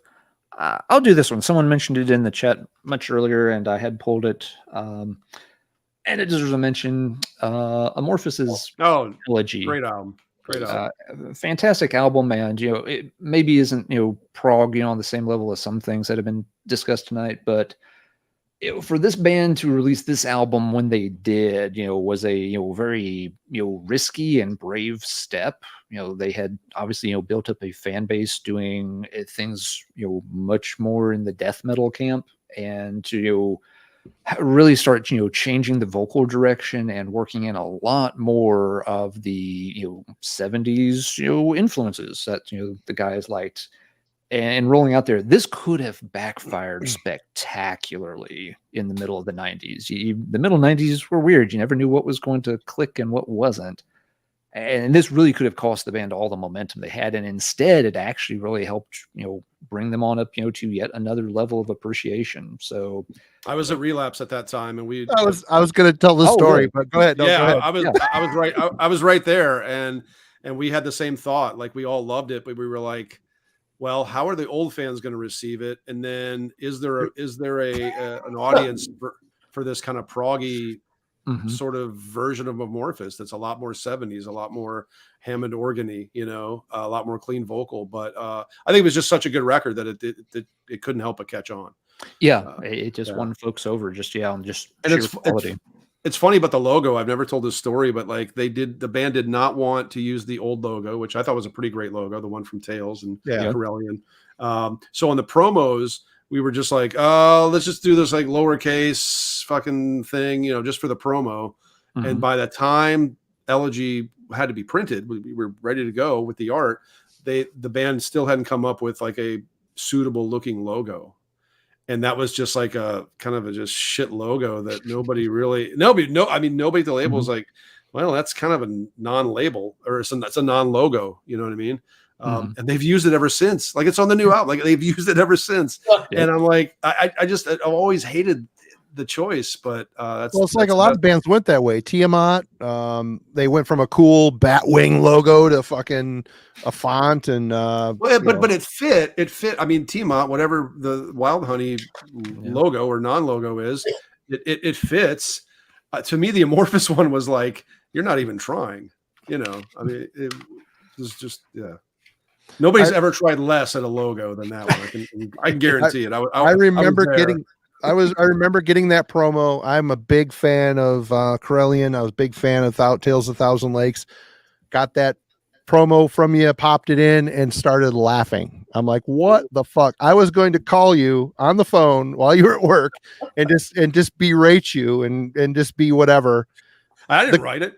I couldn't believe. I'm like, what the fuck are you guys doing? This album sucks. In fact, the CD spent some time in the garbage can. I remember that. Wow. But then I'm like, oh, I didn't call you. I grabbed it out of the garbage can. I gotta listen to this. I gotta review it. About 3 times into it, I'm like, I love it. It's that's awesome. I didn't know that. I love it. I love it. I'm glad I didn't call him and make an ass of myself again. Like, shut my mouth and listened, and it was really, really good. Our friendship might have had a different outcome. So. It might have. But I think over the years you get it. I usually change my mind on some things here and there. It takes some time. We all do. But I'm surprised. I'm glad you didn't park it in the freezer. It would have been unplayable. For the microwave. Yeah. Okay. You could have parked it in the toilet. It would have been another tale from the Thousand Lakes. Right. Amazing. I've got 2 more. These are pretty obvious picks. I figured I'd show them. Borknagar, the Archaic Course. Oh yeah. Obvious prog in here. You got the synth going on. The clean vocals, the more adventurous structures, and of course, you can't really talk about this without talking about Opeth. I mean, absolutely. I almost picked Orchid and Morning Rise. But I think these are where they really started to hit the prog stride. My Arms, Your Hearse struck me as more death metal-y, I think. But I don't know. So much to tie in death metal and prog rock than probably any other band. I mean, especially with Stephen Wilson from Porcupine Tree coming in to produce, and it just, man, what yeah, we owe a lot to Opeth, even if you don't like them. We do, and I can respect their trajectory. I think they ended up where he wanted to be, and I just don't like his exit plan. I remember reading he must have been burnt out on metal at the time he was getting interviewed with Heritage. I read a bunch of interviews where he was just slamming on metal, like slamming on it, and it pissed me off. I'm like, great, you're here. You don't need to explain yourself. You don't need to decry metal to do prog. I guess it's different when you're playing live every day and you're trying to do a clean sung set and everybody's screaming for death metal vocals. I guess that would piss you off and make you want to attack the fans a little bit. But I don't know that I like the way he jumped out of the metal thing in press, but I think where they ended up now is inevitably where they were going. I mean, well, you make a great point. Whether you like it or not, Opeth, it shouldn't be a surprise to people that Opeth is what they are now. I'm a fan. I'm one of those people. I stick with them. I buy every album. I still love the later stuff, especially Sorceress, which is a metal album. It's just a metal album of a different stripe. It has no death metal vocals, but I mean, don't a lot of metal albums not have death metal vocals? I mean, nowadays, it can happen. It can happen. Anyway. Yeah. So is that it? Did everybody show their stuff? I believe we have. I've got a few thousand more. I know Hunter does too. So you want to keep going. Well, I got to say, folks in the chat tonight, thank you so much for joining us. And I think you can see why the Radical Research Podcast is so special. These two are good friends. They've got a great banter back and forth, and I love them as people. Love their show as well. You definitely please go check it out. And also, Jeff is also an author, as many of you know.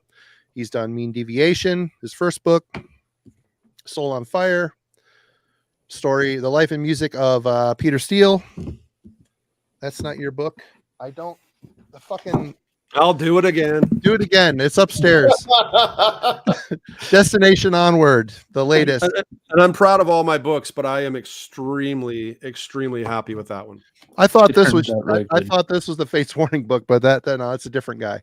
FatesWarningBook.com. FatesWarningBook.com. Absolutely. Link is in the description. I forgot to put the link in the description for the books, but definitely check out the Radical Research Podcast. Hunter, do you have any musical pursuits? I know you're pretty busy with drumming stuff. You're the drummer for Sculptured now. Is that true? I am. And your own band, Canvas Solaris, is also a thing. And Mhm.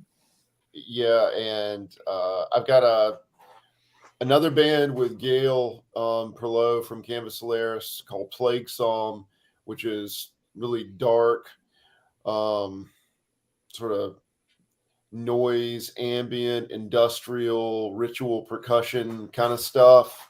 And then we have another band called Gorging Shade that is led by Gail, and that's a very experimental, extreme metal record that is almost done, and we're gonna shop that. I'm really stoked on that.